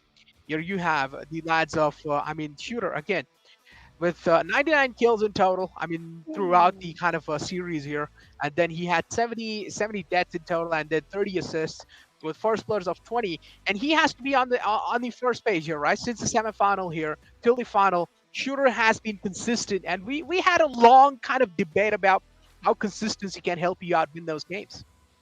Yeah, exactly. Shooter has been this consistent, even in Q1 itself. So I love the fact that he's just carrying on through, has the most number of first bloods as well. So it doesn't matter if what agent he's playing, he's gonna look for those fights and he's gonna win them every single time.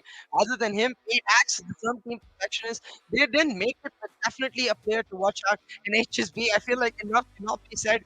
Initiator or duelist or whatever the hell he likes to play, he does it with style and finesse. Always confident in his game. He's always confident in his approach to the game, and that confidence really shows in his stats. Yeah, exactly. That confidence, without a doubt, it really does show in his stats. In again, I mean, I feel like Arrow is full of confidence. Let's be honest, the entire squad of Arrow is full of confidence the way they were taking those drive peaks, but I feel like a little too overconfident there, guys. Maybe you guys will need to tune it down and rely a little bit more on your utilities to actually take those peaks because they are there for a reason. In the game as well, I was saying this over and over again because I was pointing out each and every single mistake was being made right on the spot. Each and every single peak that was being made wrongly in the game, I was pointing that out over and over again.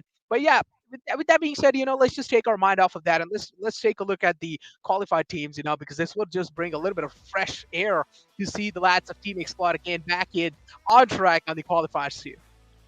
So as we get so close to the VCC Grand Final Playoffs, it's going to be Velocity Gaming, Salt Esports, Gumru Gaming, Crash Landing, and New Exili Esports, and now joining their ranks, Team Exploit Storm getting ready for the VCC Grand Final Playoffs. We have two more teams left, one more regional qualifier, the India qualifier coming soon, and then the wild card, which means we're almost at VCC playoffs. I can't wait. Yeah, exactly same. I mean, I really can't wait. Yeah, I mean, grand final playoffs, I feel like without a doubt they're going to be one of the best. But before that, it's going to be wild card as well. So I feel like the final two competitions, without a doubt, have to be one of the best out there. And the viewers, they should not miss them. They should definitely not miss them because I mean, it's going to be action packed. And even I feel like same goes with India qualifiers too as well, right? That are probably going to be upcoming. I do have my eyes out for them as well. Yeah, in the wild card especially, I'm going to be having my eyes locked in and loaded because imagine the action that we're going to be getting to see from each and every single region. They have their kind of team inside the wildcard region, and then at the semifinals and final, it would be quite interesting to see which team actually do final out. Yeah, exactly. I'm excited to see from the wildcard, especially which region ends up taking that extra slot for themselves and proves that they are deserving of more potentially in the next iteration of the VCC. You never know. But for now, it is going to be Team Exploit Storm being your winners 3-0, triumphant as ever, really showing their drive. I think that Yeah. was the especially important point because HSB wasn't available to them in the Mhm. qualifier one. He was registered, I believe, but he wasn't playing. And because of that, now you can see the difference in the team. HSB has come in, really showing Yeah. up for his team, not just in the initiator role, the consistency we expect, but also able to bring his own flavor, his own spice and consistency with it. But I do believe we've got an interview lined up for you guys with the winners. It's going to be the captain, the IGL of the side of Exploit Storm. Let's hear from Storax. Storax, congratulations on that win. How are you feeling? Thank you. I'm feeling great. First qualifier में कहता है things didn't go our Yeah. way. We were using a stand-in, लेकिन इस qualifier में हमारी lineup वगैरह पूरी थी and we were confident कि हम लोग ये जीतेंगे. And final में 3-0 जीतने के बाद जो है मेरे ख्याल से आप लोग देख सकते हैं कि हम लोग इस दफ़ा well prepared थे. स्टोरैक्स, एक मेरा सवाल रहेगा, स्प्लिट पे भी ये हुआ, आइस बॉक्स पे चलिए थोड़ा सा कम हुआ, बीच में आप लाइन से थोड़े से राउंड्स हार गए थे. What was going on? क्या आप रीड करने की कोशिश कर रहे थे अपने ओपोनेंट्स को? एक्चुअली जब हम लोग वो राउंड्स हार रहे थे ना, Yeah. तो हर प्लेयर जो है ना बहुत एक्साइटेड हो गया था और सब अपना इनपुट डालना चाह रहे थे कि हम लोग ये कर सकते हैं, हम लोग ये कर सकते हैं, हम लोग ये कर सकते हैं, ठीक है. और उसमें जो है ना हम लोगों ने फिर डिसाइड किया कि किस तरीके से गेम क्लोज करना पड़ेगा.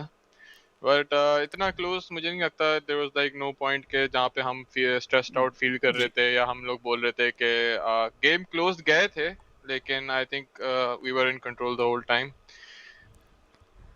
आई मीन डेफिनेटली कंट्रोल तो आपकी तरफ से बेहतरीन नज़र आ रहा था. और मेरा एक और सवाल था, उसका आप जवाब दे ही चुके हैं कि बट फिर भी एक और बार फिर से जानना चाहूँगा कि जैसा आपने मेंशन किया क्वालिफायर 1 जो थे वहाँ पे सॉल्ट ई स्पोर्ट्स के अगेंस्ट जब आपका मैचअप हुआ था, एक स्टैंडर्ड के साथ आप खेल रहे थे और अब HSB की जो वापसी हुई है, the strength of the team has grown. लेकिन अब ये थोड़ा एक ब्रॉडर क्वेश्चन हो जाता है क्योंकि आपको पता है प्लेऑफ्स में आपके साथ बाकी की टीम्स कौन सी हैं और सिर्फ 2 नाम और रह गए हैं. व्हाट डू यू थिंक, आपको जो लाइनअप है, do you feel how confident are you कि पूरा प्लेऑफ्स आप जीत के एपैक लास्ट चांस तक बढ़ेंगे?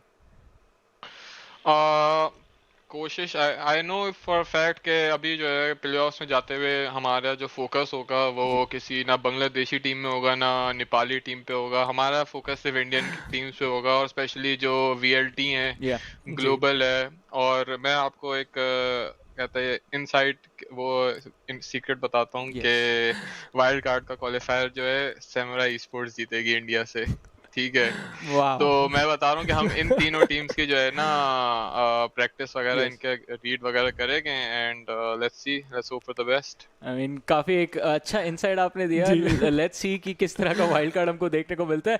But congratulations on this victory स्टोरैक्स. और आई नो आपके लिए अब प्रेप का टाइम हो गया होगा क्योंकि अब सीधा प्लेऑफ्स की तरफ आपकी नजरें रहेंगी. So once again thank you so much for giving us your time and congratulations on that one to you. Thank you for having me. I mean, I like this कि prep करना किसको है, main targets कौन है, like पहले से इन्होंने set किया कि these are the biggest threats. और ये काफ़ी important रहता है teams के लिए कि आपको पता होना चाहिए कौन सी teams जो हैं वो आपको सबसे ज़्यादा परेशान यहाँ पे कर सकती हैं. सबसे अच्छी चीज़ ये है कि अगर आप पहले से ही प्लान बना के रख रहे हो कि आपको इस तरीके का गेम स्टाइल फेस करने को मिलेगा उस सिचुएशन में, अगर आपका इस पर्टिकुलर टीम के साथ मैचअप होगा तो आप पहले से ही उनके अटैक्स है, उनके जो काउंटर जो स्ट्रैट्स है उनको इजीली काउंटर स्ट्रैट्स अपने काउंटर स्ट्रैट लेके उनको इजीली डोमिनेट कर सकते हो. इंपॉर्टेंट पार्ट इज वो प्लेऑफ के लिए तो बहुत ज्यादा एक्साइटेड हो, बट वाइल्ड कार्ड अभी भी बाकी है. आई मीन वाइल्ड कार्ड के लिए हम भी एक्साइटेड हैं ना, यू गाइस एक्साइटेड क्योंकि एक इनसाइड हमको अचानक से मिल चुका है स्टोरैक्स की तरफ से. लेकिन चलिए इसी के साथ पाकिस्तान अफगानिस्तान क्वालिफायर 2 खत्म हो चुके हैं. Ladies and gentleman, thank you so much for tuning in to NODWIN Gaming Valorant Conquerors Championship with grooming partners Gillette and digital publication partner Talk Esports. We're going to call it a night. Thank you so much for tuning in once again. We'll catch you on the other side. Bye bye. I'm getting freaky, yeah, I'ma bring the crazy. Get that freaky, freaky on. Think it's the one that got you freaky.